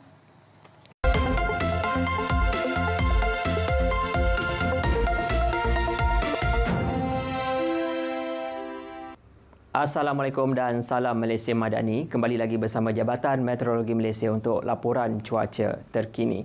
Taufan Kongri yang telah melanda Taiwan pada hari sebelumnya kini telah berada di tahap ribut tropika dan kini sedang berada di sekitar kawasan di perairan tenggara China. Dan kali ini tidak memberi kesan kepada faktor keadaan tiupan angin kencang di rantau negara. Dengan rata-rata kawasan di kebanyakan kawasan perairan dan juga lautan di kawasan pemantauan Met Malaysia berada dengan kelajuan angin di antara 20 hingga ke 30 km per jam daripada arah barat laut dan juga dari arah barat. Dan seterusnya di kebanyakan kawasan di sekitar Semenanjung menerima tiupan angin daripada arah barat laut dengan kelajuan sekitar antara 20 hingga ke 30 km per jam, dan lazimnya keadaan tiupan angin daripada arah barat laut menyebabkan keadaan cuaca lembap di sekitar Selat Melaka pada waktu tengah malam hingga ke pagi, menyebabkan keadaan cuaca lembap termasuk juga di kawasan berhampiran pantai di bahagian barat Semenanjung. Sementara itu angin bertiup daripada arah barat dengan kelajuan sekitar antara 10 hingga ke 20 km per jam di sekitar bahagian selatan dan juga tengah Sarawak. Biasanya akan menyebabkan keadaan cuaca lembap terutamanya di kawasan berhampiran pantai di sekitar selatan Sarawak pada sebelah awal pagi. Sementara itu keadaan tiupan angin daripada arah barat dengan kelajuan sekitar antara 20 hingga ke 30 km per jam di sekitar utara Sarawak termasuk di kebanyakan kawasan di Sabah menyebabkan keadaan cuaca baik di kebanyakan kawasan yang boleh berlanjutan sehingga ke tengah hari nanti. Seterusnya kita beralih kepada tinjauan keadaan cuaca semasa melalui gema radar. Diperhatikan di keadaan di Semenanjung pada ketika ini keadaan cuaca hujan sedang berlaku terutamanya di kawasan berhampiran pantai di sekitar negeri Perlis, Pulau Langkawi, kawasan berhampiran pantai di negeri Kedah, Pulau Pinang dan juga di Perak termasuk juga di perairan negeri Selangor, Negeri Sembilan dan juga Melaka. Keadaan cuaca hujan terutamanya di sekitar utara Semenanjung dijaga akan terus memasuki kawasan daratan dan akan berlanjutan sekurang-kurangnya sehingga ke lewat pagi nanti. Sementara itu keadaan cuaca hujan renyah di sekitar daerah Kemaman dan Dungun di negeri Terengganu jangka akan beransur reda sedikit masa lagi.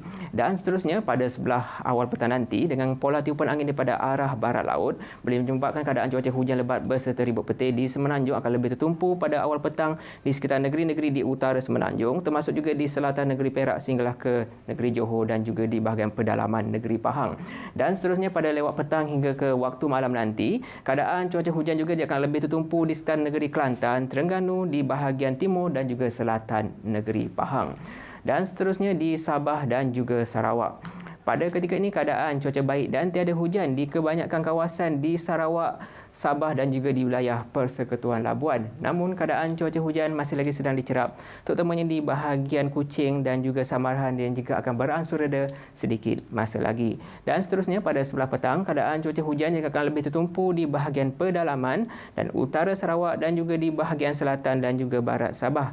Dan seterusnya pada waktu lewat petang hingga ke awal malam nanti keadaan cuaca hujan juga akan lebih tertumpu di bahagian pedalaman dan juga di bahagian selatan dan juga di bahagian Tawau di Sabah.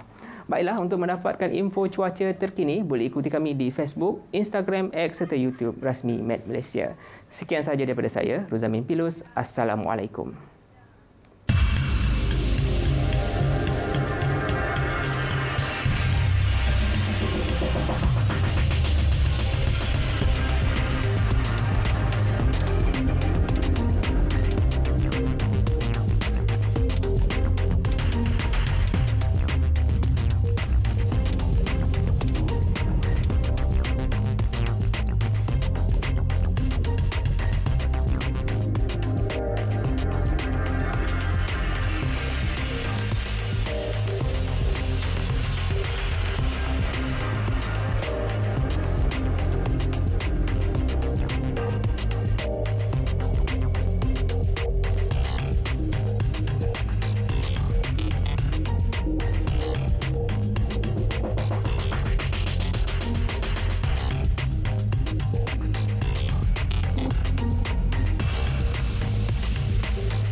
saudara-saudari, ini yang Deepawali Nal Batukal.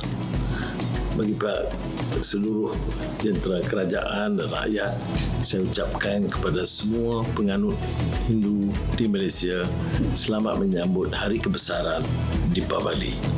Hari ini menanda dari sudut sejarahnya dan pengajaran ialah kemenangan dari kezaliman, kegelapan kepada cahaya, kebenaran dan keadilan.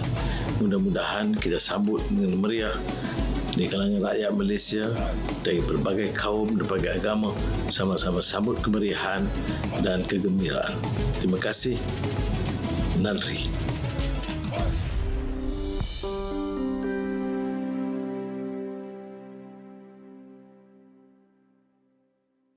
Saksikan secara langsung Temu Anwar at UPNM langsung dari Dewan Teaterat Universiti Pertahanan Nasional Malaysia pada Jumaat 1 November 2024 10.30 pagi hanya di TV1 saluran berita RTM, RTM Klik, Facebook Berita RTM dan TikTok Berita RTM.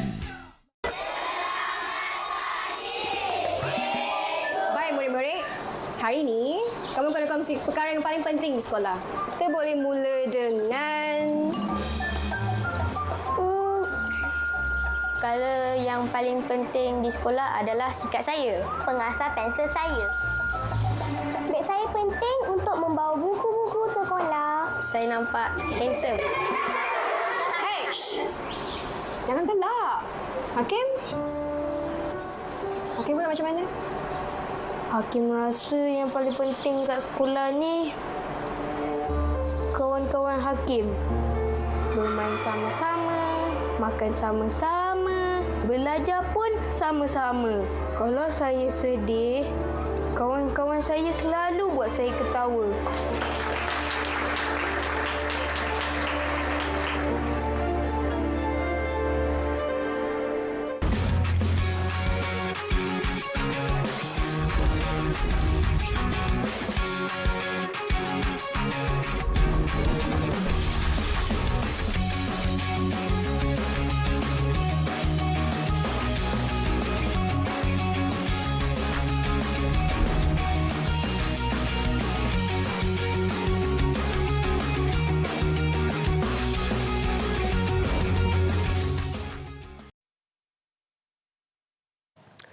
Okey penonton, topik yang akan kita bincangkan pada ketika ini adalah topik yang sangat menarik dan perlu kita berikan perhatian, iaitu berkenaan dengan perbuatan yang sentiasa mencederakan diri. Apa akan berlaku sekiranya perbuatan ini tidak dibendung dan sentiasa berlaku secara berterusan? Apa implikasinya? Kecederaan diri ini ialah diakibatkan oleh mungkin ialah geram, marah. Ini kita bercakap mengenai emosi. Jadi bila emosi itu tidak stabil, ya, mungkin itulah datangnya untuk mencederakan diri. Itu kita akan bincangkan bersama dengan tetamu kita di studio. Ada pun di sebelah kita bersama dengan Puan Mumtazah Afifah Abdul Halim, Pegawai Psikologi Klinikal Pusat Kerjaya dan Kaunseling Jabatan Hal Ehwal Pelajar UiTM. Assalamualaikum, selamat pagi. Waalaikumsalam, selamat pagi. Satu topik yang sangat menarik. Cederakan diri sendiri petanda kesakitan emosi. Kita nak kena rungkaikan terlebih dahulu dua perkara. Satu ialah berkaitan dengan kesakitan emosi, apa yang dimaksudkan dengan kesakitan emosi, dan juga apa yang dimaksudkan dengan cederakan diri sendiri. Okey. Secara umumnya lah saya bagi definisi ringkas untuk setiap lapisan masyarakat faham. Kita tak pergi terlalu dalam untuk bagi masyarakat faham secara ringan-ringan je. Okay, kalau kita tengok definisi mencederakan diri sendiri berdasarkan kamus Cambridge 2022 lah. Okey, maksud tingkah laku mencederakan diri sendiri ni adalah tingkah laku sengaja cederakan diri sendiri seperti mengelar anggota badan disebabkan oleh kesakitan emosi dan juga penyakit mental. Itu adalah secara ringkas lah, very general. Okey, tapi tingkah laku mencederakan diri sendiri ni ada istilah-istilah yang tertentu. Terutamanya bila kita tengok dalam kajian di Australia dan juga Eropah, istilah seperti self-harming, self-injury, deliberate self-harming dan juga self-mutilation. So yang bermaksud mencederakan diri sendiri, membahayakan diri sendiri, sengaja mencederakan diri sendiri dan mencacatkan diri sendiri. So istilah ni adalah lebih kurang sama dengan mencederakan diri sendiri tadi. Dengan sengaja mencederakan diri sendiri. Tetapi ada istilah yang sedikit berbeza jika kita tengok kajian yang tertumpu kepada negara Amerika dan Canada. Amerika dan Kanada menggunakan istilah non-suicidal self-injury, which is NSSI, yang bermaksud perbuatan yang sengaja mencederakan diri sendiri tanpa niat untuk membunuh diri ataupun untuk mati. Okey, itu keywords dia, tanpa membunuh diri dan bukan niat untuk mati. Jadi apa contoh-contoh tingkah laku mencederakan diri sendiri yang saya boleh bagi contoh yang pernah saya jumpa dan saya baca, iaitu tingkah laku mengalar. Itu adalah yang paling kerap yang dijumpa dalam kajian dan juga secara praktikal lah. Menghantuk kepala di dinding, menumbuk lantai, menumbuk dinding sehingga menyebabkan pendarahan. Menarik rambut sehingga rambut tak ada. Wow. Sangat-sangat intens lah, tinggi keamatannya, emosi tadi. Okey, apa lagi? Membakar kulit menggunakan bahan-bahan panas seperti mancis, lilin dan juga api. Itulah antara contoh yang kekerapannya berlaku banyak di sekitar kita, tapi kita je tak nampak. Okey, itulah kalau kita nak berikan kefahaman kepada masyarakat ni, kesakitan emosi. Yalah, bila bercakap berkenaan kesakitan emosi, saya yakin ramai dalam kalangan kita pernah melalui kesakitan emosi. Tapi rata-rata tidaklah sampai ke tahap untuk mencederakan diri. Tapi kenapa ada segelintir yang cenderung untuk mencederakan diri? Dari segi sudut psikologi, apa maksudnya sebenarnya? Okey, secara psikologi, maksud kesakitan emosi ni, nak bagi faham, ni apabila seseorang itu berada dalam perasaan yang sangat-sangat dalam yang bercirikan perasaan ataupun emosi negatif seperti bimbang, marah, kecewa, gelisah. Okey, so tahap intensity lah kita panggil, tapi dalam bahasa Melayu kita panggil keamatan yang berada tahap yang sangat-sangat tinggi yang kita tak boleh nak bayangkan pun kalau orang biasa yang tak pernah berada dalam situasi kesakitan emosi ni. Tetapi individu yang cenderung untuk mencederakan diri sendiri, maksud kesakitan emosi yang dialami adalah perasaan emosi negatif yang sangat-sangat tinggi yang menyebabkan mereka terperangkap dalam emosi mereka sendiri dan menyebabkan mereka tidak berdaya. Dan macam mana benda ni, emosi ni yang tinggi ni boleh menyebabkan mereka mencederakan diri sendiri? Sebab emosi adalah tenaga. Dalam bahasa Inggeris ni kita panggil energy in motion. Dan kalau kita tahu, kalau kita bakar emosi kita, kita keluarkan emosi kita, kita juga mengeluarkan tenaga. Sebab itu penting untuk menyalurkan emosi dengan cara yang baik. Sebab semua orang akan mengalami emosi negatif. Cuma tahap keamatan itu di tahap mana. Okey, so kalau mempunyai emosi yang tinggi, keluarkan tetapi dengan cara yang betul. Itulah cara yang betul tu. Jangan luahkan pula di media sosial. Kalau ada tekanan emosi itu. Dan juga janganlah mencederakan diri. Itulah, tapi sekiranya tidak dirawat, kesan jangka panjang kepada mereka ini, sebab ialah bila mencederakan diri seperti mana definisi yang diberikan tadi, ianya tidaklah sehingga menghilang, membunuh diri, tidaklah sampai hilang nyawanya. Macam mana tu? Okey, sekiranya tingkah laku mencederakan diri sendiri ini tidak dirawat maupun kesakitan emosi tadi tidak dirawat, kesan jangka panjangnya kepada individu tersebut adalah yang pertama, dia akan kekal di dalam kitaran tingkah laku mencederakan diri sendiri tadi. Macam mana dia boleh menjadi kitaran? Kerana dia sudah terbiasa teradaptasi dengan tingkah laku mencederakan diri sendiri apabila menghadapi situasi ataupun emosi ataupun pemikiran yang menyebabkan dia mengalami emosi yang sakit. Okay, so setiap kali, saya terangkan secara ringkas, setiap kali berhadapan dengan situasi yang tak best, penatlah, stres lah, tertekan lah. Okey, tak ada. Nak iris. Itu adalah cara dia sebenarnya lebih kurang kepada manifestasi kepada kesengsaraan emosi yang dia alami. So dia manifestasikan emosi itu melalui mengalar. So dia sebenarnya adalah mekanisme mengatasi, coping mechanism individu tersebut melalui mencederakan diri sendiri. Okey, maksudnya di sini seperti yang diterangkan tadi, yang kita risaukan ia akan menjadi kitaran dalam hidup dia. Setiap kali rasa stres, dia akan melempiaskan rasa marah tersebut dengan cara mencederakan diri.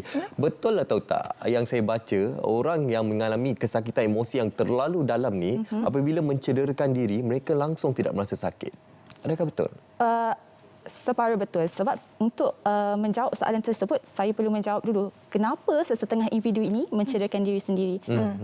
Kalau dalam bahasa teknik kita panggil what makes this person behave in this way.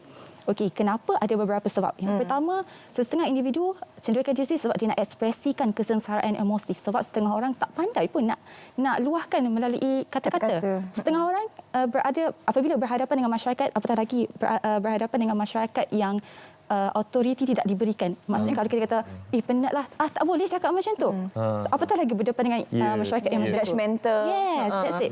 So, satu, untuk ekspresikan kesakitan emosi. Yang kedua, untuk be in control, to feel the sense of control. Sebab apabila individu, terutamanya bagi individu yang pernah mengalami trauma, contohnya trauma seksual ataupun penderaan rumah tangga, mereka rasa hilang kontrol pada diri sendiri. Jadi untuk kembalikan rasa kawalan kepada diri, mereka cederakan diri sendiri sebab boleh menyebabkan dia rasa, aku terkawal.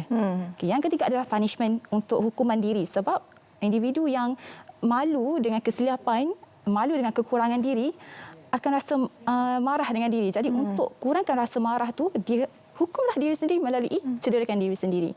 Okay. Dan untuk menjawab persoalan tadi, ada juga individu yang mencederakan diri sendiri disebabkan oleh kekebasan. Rasa numbness, kebas. Tak rasa apa, hilang rasa terhadap emosi. Jadi untuk mengetahui, aku ni hidup lagi ke tak sebenarnya, aku tak rasa apa-apalah. Jadi salah satu cara adalah melakukan kesakitan fizikal pada diri. So bila dia rasa balik, okey, aku sakit lagi, maksudnya aku masih hidup. Jadi betul lah separa, tapi tidak teradaptasi kepada semua individu yang melakukan cedera diri. Okey, bila kita cakap mengenai kesakitan emosi ni, ialah macam tadi kata, untuk luahkan dengan kata-kata kecederaan pada fizikal. Tapi rasanya itu merujuk lebih kepada dewasa, dan emosi ini kanak-kanak juga mempunyai emosi. Tapi bagaimana kita, kalau untuk kanak-kanak ini, kalau mungkin mereka mengalami tekanan dari segi emosi, adakah mereka juga ada tendensi untuk mencederakan diri sendiri ni? Yes, ada, sangat banyak. Okey, boleh katakan berdasarkan kes yang saya jumpa, 4 daripada 5 kes yang saya jumpa memang ada self harm history. Kanak-kanak? Kanak-kanak. Wow. Kanak-kanak. Kenapa? Kenapa? Ya, kenapa? Saya tertanya, kenapa perkara ini berlaku? Adakah disebabkan faktor persetaraan? Mungkin kanak-kanak tersebut pernah melihat ibu ataupun ayah ataupun orang sekelilingnya melakukan kesakitan pada fizikal, mencederakan diri. Adakah itu salah satu faktornya? Ya, boleh jadi salah satu yang dipanggil role model lah. Sebab ibu bapa ni, dia adalah role model utama anak-anak. Sebab di rumah, apa-apa bermula di rumah. Termasuk peranan ibu bapa dalam membentuk anak-anak punya pemikiran dan juga kefahaman dan kepercayaan tentang diri mereka dan persekitaran mereka bermula daripada rumah, ibu bapa. Jadi memang ada pengaruh ibu bapa dalam mempengaruhi tingkah laku mencederakan diri sendiri dalam kalangan anak-anak.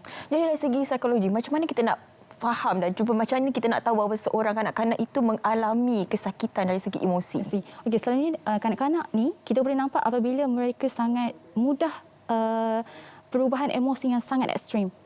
So kita tersilap sikit, dia dah meletus. Outburst of emotion. Selalunya boleh nampak dari segi tantrum lah. Kalau kanak-kanak, dia tak pandai nak ekspresikan melalui kata-kata sebab penggunaan kata-kata sangat terhad dan mengikut perkembangan. Maka dia ditunjukkan melalui behavior, tingkah laku. So boleh nampak dari segi pengasingan sosial, kurang bergaul. Maksudnya kanak-kanak sepatutnya belajar untuk bermain dan bergaul. Itu adalah di usia kanak-kanak, betul tak? Jadi sekiranya kurang dari segi skill tadi, which is socializing, maksudnya sesuatu yang perlu dititik beratkan lah. Maksudnya something wrong somewhere. Jadi ibu bapa berperanan untuk aware ataupun lebih kita kena observe lah, lebih betul, lebih cakna tentang tingkah laku anak-anak, terutamanya dari segi socializing skills. Okey, itu untuk kanak-kanak. Kalau untuk orang dewasa pula, bagaimana kita nak kenal pasti? Yalah, contoh dalam situasi lah. Kita tahu rakan kita ni sering kali melakukan kecederaan pada diri sendiri disebabkan oleh kesakitan emosi. Stres tempat kerja, dia mencederakan diri sendiri. Putus cinta, cederakan diri sendiri. Bagaimana kita nak bantu kawan kita ni supaya tidak berterusan melakukan perbuatan tersebut? Okey, saya bagi contoh dan bagi tips macam mana nak kenal orang yang ada tendensi ataupun memang buat mencederakan diri sendiri. Pertama, dia akan selalu memakai pakaian yang menutup badan walaupun dalam tempat ataupun kondisi yang tak perlu pun dia pakai bertutup ni, contoh kat rumah. Perasan tak? Selalu pakai lengan panjang, seluar panjang, pakai tudung. tapi di rumah tak logik lah benda tu berlaku. Okey, jadi ibu bapa sangat perlu peka ataupun kawan-kawan housemate ataupun roommate perlu peka dengan pemakaian kawan-kawan. Sebab individu yang mencederakan diri sendiri, terutamanya dewasa, dia memang tak suka orang tahu yang diorang ni sebenarnya mencederakan diri sendiri. That's why diorang selalu pakai baju lengan panjang dan seluar panjang. Okey. Okey, kalau kita tengok berita semalam juga ada seorang di Pulau Pinang kan terjun daripada jambatan Pulau Pinang tu. Okey, kita nak bercerita mengenai itu. Sebab sekarang ni mutakhir kita boleh tengok ramai yang ada cubaan-cubaan untuk membunuh diri. Jadi bagaimana bezanya dengan mencederakan diri ini? Okey, kita dapat bezakan individu yang ingin mencederakan diri sendiri dan ingin membunuh diri. Pertama kali, kena tahu definisi berbeza dua elemen ini. Mencederakan diri sendiri adalah tingkah laku sengaja cederakan diri sendiri tanpa niat untuk mati, tanpa niat untuk menamatkan. Tetapi individu yang ingin membunuh diri ini adalah individu yang mahu menamatkan kesengsaraan yang mereka alami. Sebab dah penat dah, tak nak dah. Ada rasa, kita kena kenal pasti elemen perasaan putus asa dan perasaan tak ada harapan. Sebab dah akhir sekali adalah mati. Itu sahaja yang dia nampak. Tak ada dah. Lepas ni dah tak ada harapan dah nak berjaya ke, nak mengatasi sesuatu masalah, dah tak ada. So keyword kat sini, kita kena tahu niat seseorang tu kenapa dia mencederakan diri sendiri, sebab dia nak ekspresikan emosi. Tetapi yang ini, dia mahu menamatkan sebab dah tak sanggup, dah tak ada harapan dah nak hidup. Jadi itu adalah antara cara yang kita boleh tahu macam mana seseorang ni cederakan diri ataupun mahu membunuh diri. So kena bertanya. Nak tahu salah satu sebab dah kena tanya. So, hanya dia yang ada jawapan tu. Jadi kawan-kawan, ibu bapa mahupun rakan sekerja perlu peka, perlu kesabaran yang tinggi dan perlu pemahaman yang sangat-sangat tinggi untuk membantu individu ini. Dan juga kena jadi pendengar yang baik. Betul. Dengar saja, jangan komen. Sebab tu KKM ataupun Kementerian Kesihatan Malaysia ada melaksanakan Let's Talk. Salah satunya kita bercakap, talk itu. Dan salah satu lagi adalah untuk kita mendengar tanpa prejudis. Dan ini merupakan antara komponen penting lah. Jadi sebagai konklusinya untuk segmen kita pada pagi ini, mungkin ada sedikit yang ingin kita sampaikan dari segi rawatan. Sekiranya seseorang mengalami situasi seumpama ini, apa antara perkara pertama yang perlu dilakukan? Okey, sekiranya anda bertemu seseorang yang mengalami isu ini, yang pertama jangan gelabah, bertenang. Apa yang anda perlu tahu adalah dekati individu ini dan cuba untuk menyelami. Bukan nak ambil masalah tu, tapi nak kena selami kenapa individu ini bertingkah laku sedemikian. Untuk tahu tiada cara shortcut, kena tanya. So macam mana nak tanya? First, kena bina repo. Repo adalah hubungan yang membolehkan sesuatu komunikasi itu berlaku dan mudah untuk dilakukan. Kepercayaan. Bina repo dulu. Kalau repo tak ada, takkan berlaku komunikasi. Dan ini adalah peranan dan saya selalu mendapat soalan berkenaan macam mana ibu bapa nak bercakap dengan anak.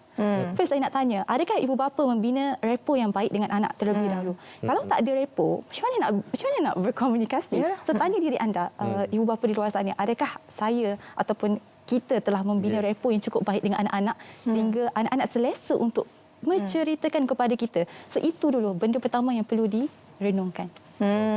Build the repo first. Yang penting repo itu, kepercayaan. Sama juga dengan bila kita berkawan, kepercayaan itu juga kena ada. Kalau tak, Munawar pun tak tahu saya ada masalah, saya pun tak tahu Munawar ada masalah.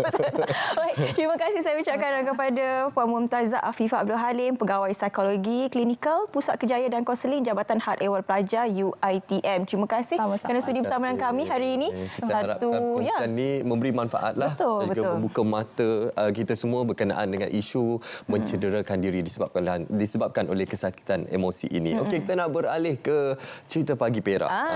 Berkenaan dengan projek security makanan tanaman betik Masjid Negeri Perak. Terus saja bersama dengan sahabat pelapor kita Nur Syahana Kamaruddin di sana. Baik, terima kasih. Assalamualaikum. Selamat pagi. Untuk cerita pagi dari Perak hari ini, saya nak kongsikan dengan anda satu inisiatif yang digerakkan Kerajaan Negeri menerusi Jabatan Pertanian Negeri Perak, iaitu program Security Makanan Tanaman Betik yang melibatkan 9 masjid di negeri ini.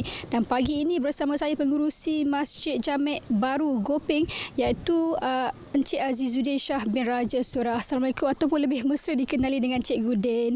Baik, Assalamualaikum Cikgu. Waalaikumsalam warahmatullahi wabarakatuh. Okey, Cikgu, mungkin boleh kongsikan dengan penonton Sabtu Pagi Malaysia hari ini mengenai program security makanan di masjid ni?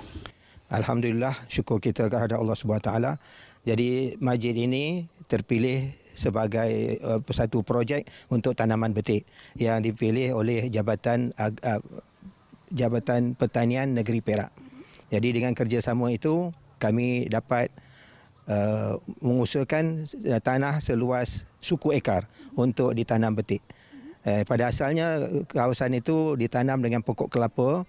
Kemudian kelapa itu dah berusia 20 tahun, kita buangkan pokok kelapa itu dan kita tanam dengan pokok betik sebagaimana yang dicadangkan oleh Pejabat Pertanian Negeri Perak melalui Pejabat Pertanian Daerah Gopeng Kampar. Baik cikgu, difahamkan benih yang dibekalkan sebanyak 50 benih betik. Jadi selain daripada benih itu, apa lagi yang dibekalkan Jabatan Pertanian Negeri Perak kepada masjid ni? Ya, syukur kita selain anak betik sekaki yang dia 50 buah pokok, 50 pokok. Benda-benda lain yang dibekalkan adalah baja 3 jenis, NPK 16-16, 12-12 dan juga baja penggalak. Di samping itu ada juga fungicide, insecticide, ada juga peralatan seperti kereta sorong, cangkul, pongkeh, kemudian bakul besar untuk mengangkat buahnya nanti. Yang samping itu yang pentingnya adalah tunjuk ajar daripada pegawai-pegawai pertanian dari daerah Gopeng dan Kampar. Itu yang paling apa tu. Sebab nak tanam pokok betik ni, tanam cara kampung boleh lah kan. Tapi tanam cara moden, cara lebih baik, yang efisien, semuanya melalui didik dan tunjuk ajar oleh pegawai-pegawai pertanian daerah Gopeng Kampar. Ya. Kiranya pemberian benih dan juga latihan dan bimbingan juga dibekalkanlah untuk jabatan. Baik cikgu, kita tahulah bila sebut saja masjid ni, kita tahu ia merupakan pusat aktiviti keagamaan. Sekarang ni dah ada program sekuriti makanan ni, bagaimana Cikgu Din melihat peranan masjid ini diperluaskan? Ya, terima kasih. Berkenaan dengan peranan masjid, sebenarnya masjid ni boleh diperluaskan lagi, bukan setakat untuk datang solat saja. Jadi kita boleh buatkan pelbagai-bagai untuk aktiviti masyarakat, jemaah di sini dan orang ramai umumnya. Jadi masjid ini kita boleh gunakan untuk imarahkan dengan pertanian. Selain daripada kelas agama dengan mengaji Quran, bagi pertanian, bidang-bidang misalnya bola sepak dan juga silat. Kita ada silat dan bola sepak di masjid ini. Jadi saya rasa itu satu cara untuk menarik jemaah untuk datang ke sini, di samping menarik minat remaja-remaja. Sebab silat dengan bola sepak ada remaja. Jadi itu caranya untuk mengimarahkan masjid. Di samping itu, masjid juga yang ada berkemampuan boleh melebarkan lagi dalam bidang perniagaan. Seperti pasar pagi misalnya, ataupun pusat dobi, pusat kedai makanan, ataupun juga untuk car wash. Ya.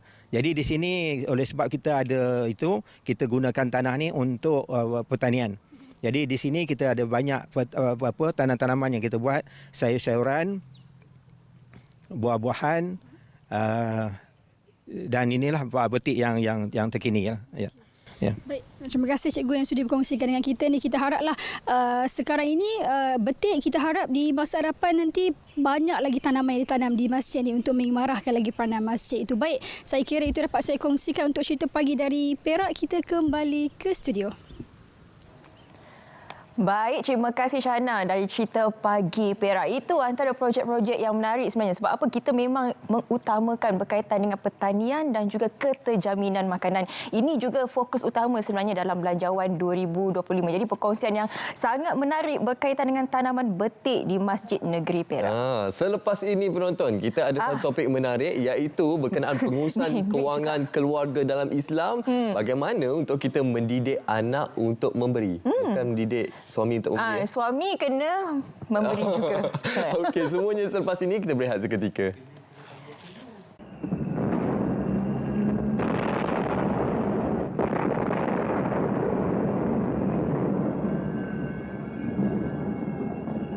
Allahumma inna naj'aluka fi nuhuri a'daina wa na'udzu bika min shururihim. Allahumma baddid shamlahum wa farriq jam'ahum wa shattit kalimatahum wa zalzil aqdamahum wa sallit alaihim kalban min kilabik ya qahhar ya jabbar ya Muntaqimu ya Allah ya Allah ya Allah. Allahumma ya munzilal kitab ya mujriyas sahab ya hazimal ahzab ihzimhum ihzimhum ihzimhum wansurna alaihim. Ya Allah, kami letakkan kamu di batang leher musuh-musuh kami, dan kami berlindung denganmu dari kejahatan mereka. Ya Allah, hancurkan kumpulan mereka. Ya Allah, pecahkan pakatan mereka. Ya Allah, leburkan pendirian mereka. Ya Allah, musnahkan langkah mereka. Cengkamkan anjing-anjingmu kepada mereka.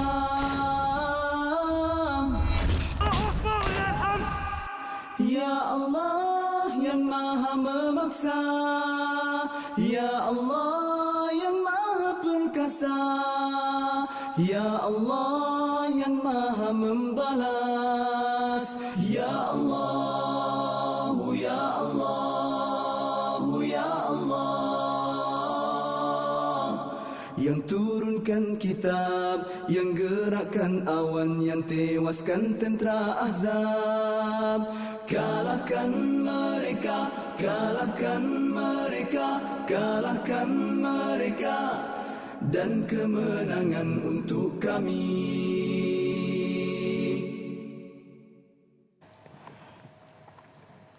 Okey, kembali lagi bersama dengan kami, saya Syafiqah Ishak dan juga Munawar Azmi. Okey, topik yang terakhir ini memang sangat penting sebenarnya untuk pengurusan keuangan. Bagaimana kita nak mendidik anak-anak untuk memberi. Jangan selalu meminta saja, tapi konsep memberi itu. Jadi hari ini kita bersama dengan tetamu di studio. Kita kenalkan terlebih dahulu bersama dengan Datin Profesor Madya Dr. Izlin Ismail, Profesor Madya di Jabatan Keuangan Fakulti Perniagaan dan Ekonomi Universiti Melaya. Assalamualaikum, selamat pagi. Assalamualaikum warahmatullahi wabarakatuh. Selamat pagi. Terima kasih Munawar dan Syafiqah menerima saya sebagai tetamu pagi ini. Segmen terakhir kita. Segmen terakhir. Segmen yang penting sebenarnya. Apabila kita bercakap mengenai mendidik ini, Munawar, kalau kita mendidik orang dewasa mungkin agak mudah sedikit. Tetapi ini kita nak mendidik anak. Jadi ada beberapa persoalan. Yang pertama, seawal usia berapa sebenarnya yang bersesuaian untuk kita mendidik anak berkaitan dengan keuangan ini, dan juga bagaimana caranya untuk kita memastikan mereka faham tentang konsep keuangan itu? Okey, pada pandangan saya mendidik yang lagi tua lagi susah sebenarnya. Lagi tua. Dia boleh didik tapi mungkin dia tak ikut. Dia dah tegak dia dah jadi lentur daripada awal. Saya selalu sarankan kalau nak mendidik anak berkenaan isu-isu kewangan jelah. Isu keagamaan memang kita mula daripada kecil kan. Jadi isu kewangan pun sepatutnya sesuatu yang diterapkan dari kecil. Kerana dia lebih senang untuk membina tu sebagai dia punya budaya sampai dia besar. Jadi kalau kita tunggu dia dah masuk universiti baru nak ngajar, dia mungkin dah bukan nak kata terlewat, tapi dia mungkin dah ada habit-habit yang susah dia nak lepaskan. Pada pengalaman saya lah, kita pernah buat program-program untuk membina modul pengurusan kewangan di peringkat sekolah.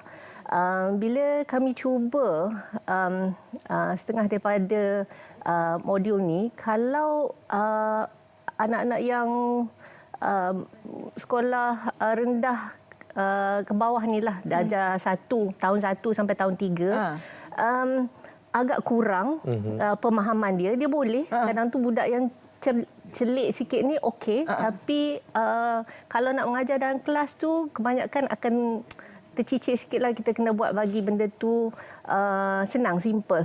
Macam ada tabung, dia kena nampak ada tabung gitu. Kalau nak kita buat okey, kena simpan, kena tulis.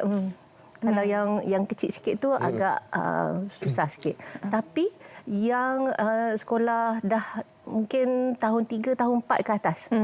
Saya rasa dah memang boleh dah. Kita mengajar pasal dia dah faham. Dan dengan teknologi sekarang ni pun, dia dah boleh pakai Grab, dia boleh pakai tak cenggu kalau yang ada telefon tu lah. Kan? Jadi dia dah mula akan shopping pun dengan Shopee, saya tengok. Jadi memang kita kena ajar, bukan mengajar dia membelanja, tetapi menguruskan perbelanjaan tu. Dan dalam menguruskan perbelanjaan tu, salah satu kita ada 3 konsep lah. Okey, kita menyimpan, belanja, kita kena juga mengungsi atau saya panggil kalau kita mengajar dalam sharing kan. Kalau Islam kita panggil sedekah. Betul. Jadi itu salah satu sedekah tu kita kena bajet. Jadi 3 komponen yang sangat penting ni yang kita kena terapkan dalam kalangan anak-anak kita, iaitu kita nak berbelanja, kita menyimpan, dan yang paling utama jangan lupa untuk bersedekah. Lagi-lagi hari ini hari Jumaat. Datin, ialah bila kita bercakap berkenaan mendidik anak-anak ini, orang kata anak-anak ini cerminan daripada ibu bapa. Jadi bagaimana ibu bapa ini memainkan peranan yang penting sebagai role model ni.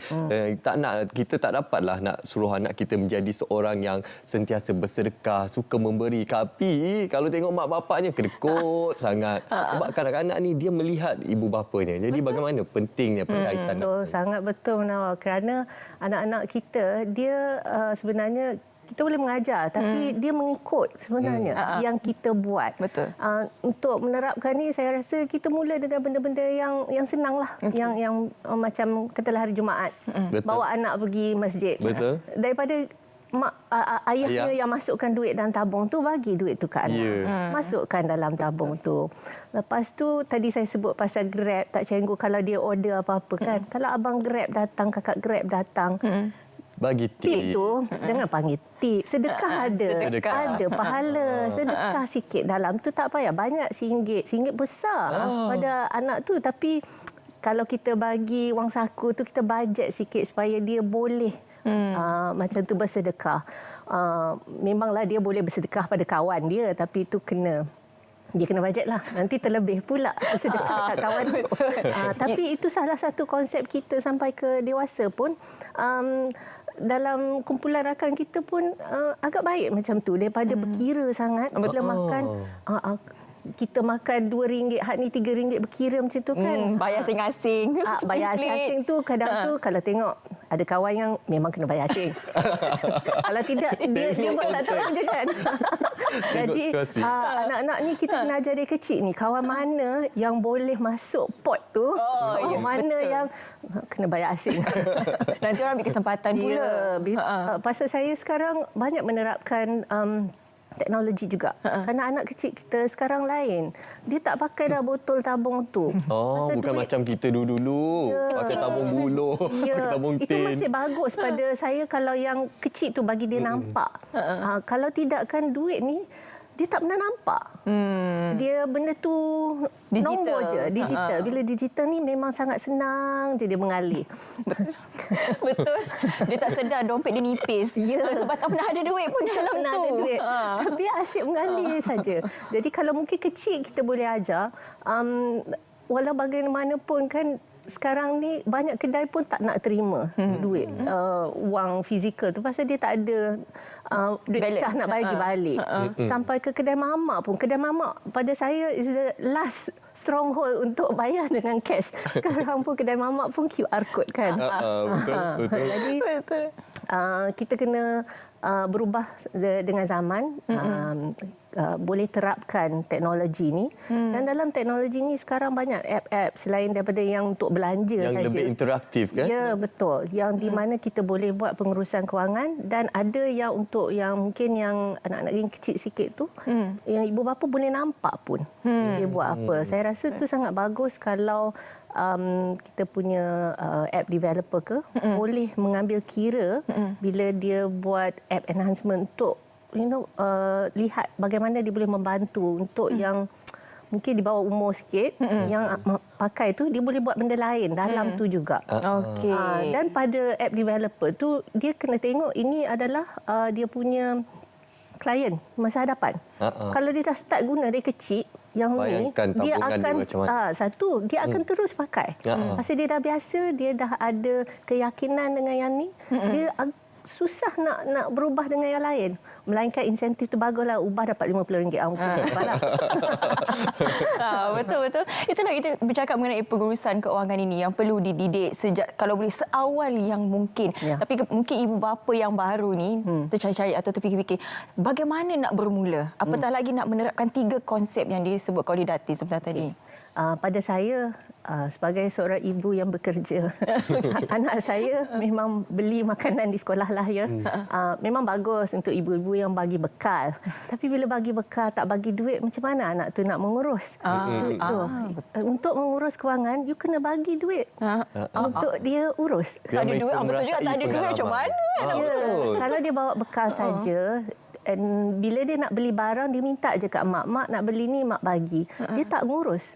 Pada saya. Jadi kita nak bagi bekal tu tak ada masalah, tapi mungkin kita boleh bagi dia sedikit wang, sama ada tiap-tiap minggu atau bila dah besar sikit kita bagi dia bulan. Jangan bagi hari-hari. Hari-hari dia tak akan ngurus. Habis nanti. Memang hangus je kat situ. Bagi minggu pun dia hangus, tapi dia ada masa untuk urus dalam seminggu tu cukup ke tak? Betul. Jadi kita pun sebagai ibu bapa, kita kena prihatin juga harga makanan di kantin tu tak macam dulu. RM2 mungkin tak cukup kot. Sekarang RM5, RM10. Ya, tapi tak bolehlah have sangat kan. Kita kena ajar dia supaya bersederhana. Ya, cukup. Dan mungkin boleh lebih sikit dia menabung untuk dia beli mungkin apa yang dia teringin lah. Mungkin nak beli pensel cantik sikit ke apa ke.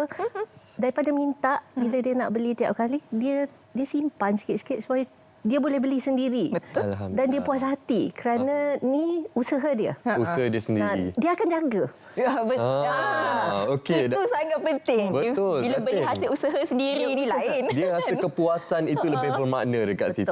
Datin, kalau kita seperti yang kita sedia maklumlah, tangan yang memberi itu lebih baik daripada tangan yang menerima. Tapi kita perlu juga mendidik anak-anak kita ni untuk memberi mengikut konteks dan juga situasi. Risau nanti balik sekolah, mana pemadam, mana pensel, kawan minta saya bagi. Kawan minta bagi. Kawan minta bagi. Kawan minta RM2 bagi. Minta RM3 bagi. Kita risau mereka ni memberi tanpa sempadan. Betul. Jadi bagaimana nak pemahaman hal ini? Lain anak lain sebenarnya. Kalau kita anak 4-5 pun lain tiap-tiapnya. Jadi kita kena pada saya observe lah, prihatin. Ada yang okey, tak ada masalah, boleh tegas dengan kawan. Kalau pinjam tak apa, tapi bagi balik, dia akan minta balik. Ada yang tak kisah sangat. Selalunya ada beza lah. Kakak sulung dengan adik bongsu tu beza. Cuma pada saya, itulah konsepnya. Kalau dia berusaha untuk dapatkan benda tu, katalah kalau pensel, set ni, kalau dia usaha sikit lah, ni kutip duit raya ke baru dapat yang cantik, dia akan jaga lebih. Kalau dia senang dapat, hilang mak ganti, apa ke tertinggal mak hantar kan, dia tak ada macam rasa bersusah payah tanggungjawab. Betul. Pasal anak ni saya perasan kalau kita dah bagi duit pada dia, memang duit saku, lawang saku, dah dapat kat dia tu duit dia. Duit dia. Bukan duit mak. Ada lebih bagi balik ke tak? Duit dia. Jadi dia akan jaga. Terimbau pula zaman-zaman sekolah kita. Betul konsep tu. Tapi itulah dalam konsep kita mengajar dan juga mendidik anak-anak ni. Mungkin kadang-kadang kita rasa didikan kita tu dah betul dah. Tapi ialah mungkin anak-anak itu penerimaannya berbeza-beza. Jadi apa yang mungkin ada silapnya, salahnya, cara parenting itu khususnya dalam pengurusan keuangan ni yang mungkin boleh kita perbetulkan hari ini? Kalau kita dah buat dah semua, dah ajar dia bajet tapi dia selalu terlebih bajet lah. Mungkin kita kena tanya juga apa yang dia beli sebenarnya. Kadang dia mengikut kawan. Kawan tu mungkin bajet dia lebih. Kita ni bajet kurang. Jadi kena potong baju pada badan sendirilah. Tu satu kita kena tengok juga. Dia akan nak ikut. Kalau kawan makan di situ, dia pun nak pergi beli makan di situ juga. Kalau kawan tu jauh sangat daripada dia, mungkin kalau anak tu kita boleh ajar dia mungkin kalau kawan beli 3, kita mampu beli 1, cakaplah kita nak 1 je sebenarnya. Betul. Kita kena ajar dia bagaimana untuk sederhana dan juga faham dia punya batasan dia. Tak ada kekurangan sebenarnya. Semua orang ada batasan. Betul. Cuma tahap batasan tu saja. Dan kalau kita confident, batasan kita tu okey saja. Yang masalahnya bila nak mengikut. Mengikut ni sampai ke sudah. Tak habis pasal ada je yang lebih. Ada je yang lebih. Jadi nanti bila sampai ke dewasa, ini jadi masalah. Dia kena, pada saya lah, confident. Ini batasan saya dan tak ada masalah batasan tu. Betul. Okey. Mungkin juga Datin, yalah kita perlu mendidik anak-anak kita ni atas dasar tanggungjawab, iaitu atas dasar kita yalah melihat nilai pada wang tersebut, Datin. Sebab kadang-kadang kita lihat ada setengah ibu bapa yang sentiasa memberi wang kepada anaknya. Mak nak beli ni, Hana ambil. Mak nak beli ni, ambil. Mak nak makan sini, bagi. Jadi bagaimana perkara ini sebenarnya memudaratkan pada masa akan datang sebenarnya? Betul-betul. Itulah. Saya pun kadang tu tengok bila anak yang sulung kita kekurangan masa tu. Jadi ni berbajet sikit. Bila anak bongsu tu dah terlepas dah sikit. Jadi kadang tu anak sulung ni dia akan ingatkan, dulu mak susah ni nak dapat. Tak boleh makan luar tiap-tiap minggu. Ni macam mana ni? Dia tak buat apa special pun dapat. Jadi kita pun tersentak juga. Kata kita kena kita sendiri tak boleh terlepaslah dalam didikan tu. Jadi pada saya sebagai ibu bapa, kita tak boleh leka lah. Lain anak lain sebenarnya, tapi kalau kita ada anak sulung dengan anak bongsu tu, pengalaman saya lah, anak yang sulung tu akan remind kita, kerana kita kadang tu dah lupa, dan kita bila dah ada lebih sikit, kita naklah bagi juga pasal kita pun kata rezeki pada anak juga, tapi tak boleh menyebabkan dia dapat tabiat yang kurang elok lah. Dah elok dah yang dulu, hak ni pula kan. Jadi terlepas. Jadi ibu bapa pun kita kena kontrol juga. Mungkin kalau nak shopping tu janganlah bawa. Janganlah tunjuk ni unboxing benda-benda tu kan. Nanti dia tengok, wah. Dia pun nak juga. Jadi bukan nak kata ibu bapa tak boleh berbelanja kalau dia mampu, tapi janganlah kita tunjuk kemewahan tu macam tak ada batasan. Kerana anak tu dia kena hidup dalam batasan dia. Tak bolehlah dia hidup macam ibu bapa tu. Kalau yang mampu, anak tu nanti kerja, duit banyak tu, tapi nak belanja macam ni. Itulah. Didikan tu sangat penting. Betul. Kita tak naklah anak tu dia kecil suka minta kat mak dan ayah, bergantung pada mak dan ayah.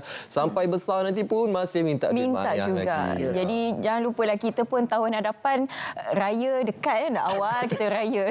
Sebab budaya minta duit raya tu kita risau juga. Dia bagi QR code. Dah standby lah. Dia tak minta dah, dia tunjuk QR code. Bermula sekarang ibu bapa kena didik anak-anak jangan meminta-minta sangat.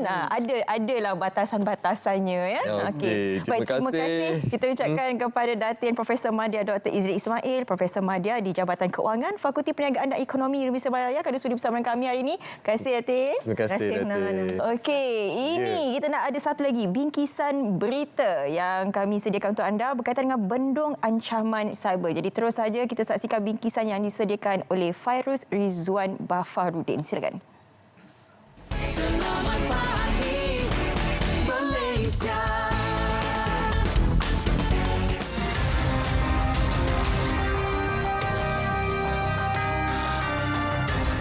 Transaksi mencurigakan lebih 380 juta ringgit berjaya disekat dalam membendung kes scam di Malaysia. Ancaman cyber kini semakin menggugat tata hidup bermasyarakat dan menjadi lebih membimbangkan.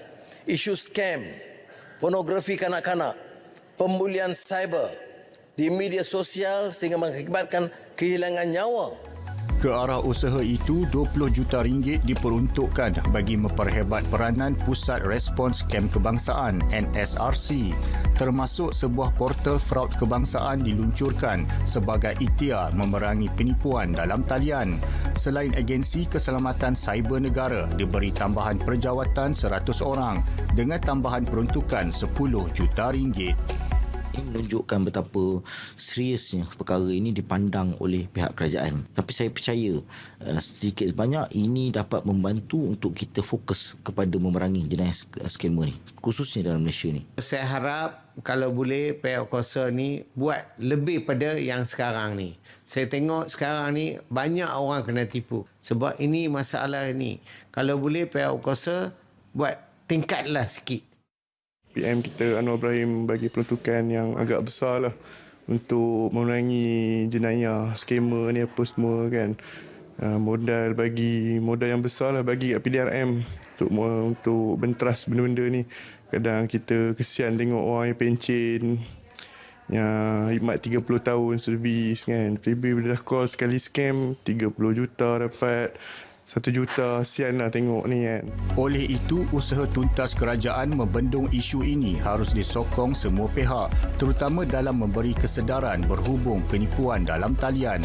Fairuz Rizwan Badarudin, Berita RTM. Selamat pagi Malaysia.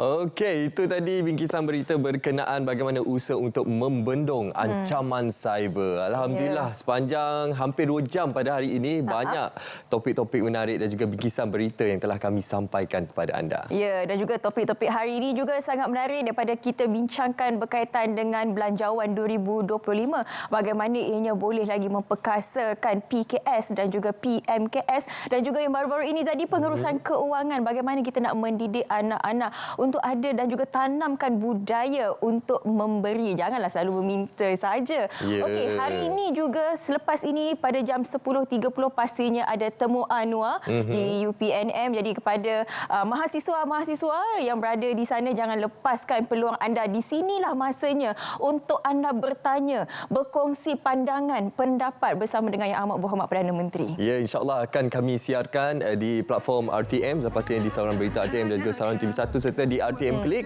Dan jangan lupa esok hari pula temu Anwar akan bertandang ke negeri Pulau Pinang, iaitu yang bertempat di tapak parkir Gravitas yang terletak di Brai.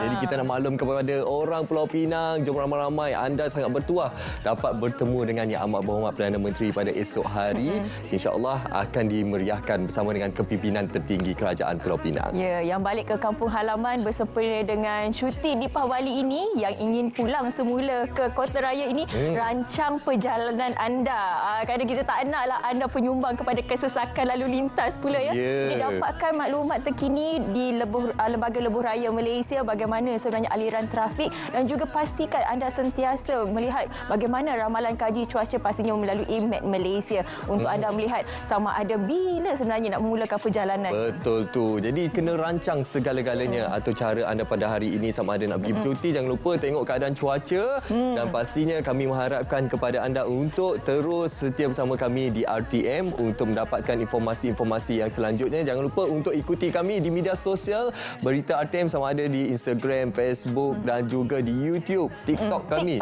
Semuanya untuk anda dapatkan apa yang istimewa yang terkini yang kami berikan kepada anda. Untuk melihat kembali semua siaran-siaran di RTM, khususnya siaran Selamat Pagi Malaysia, anda boleh saksikan di RTM Klik. Betul-betul percuma. Jadi terima kasih kepada anda kerana sudi bersama dengan kami selama 2 jam ini. Saya Syafiqah Ishak. Dan saya Munawar Azmi mewakili tim penerbitan dan juga kru teknikal serta penerbit mengucapkan terima kasih. Sehingga kita berjumpa lagi. Assalamualaikum dan salam hari Jumaat penghulu segala hari. Salam Malaysia Madani.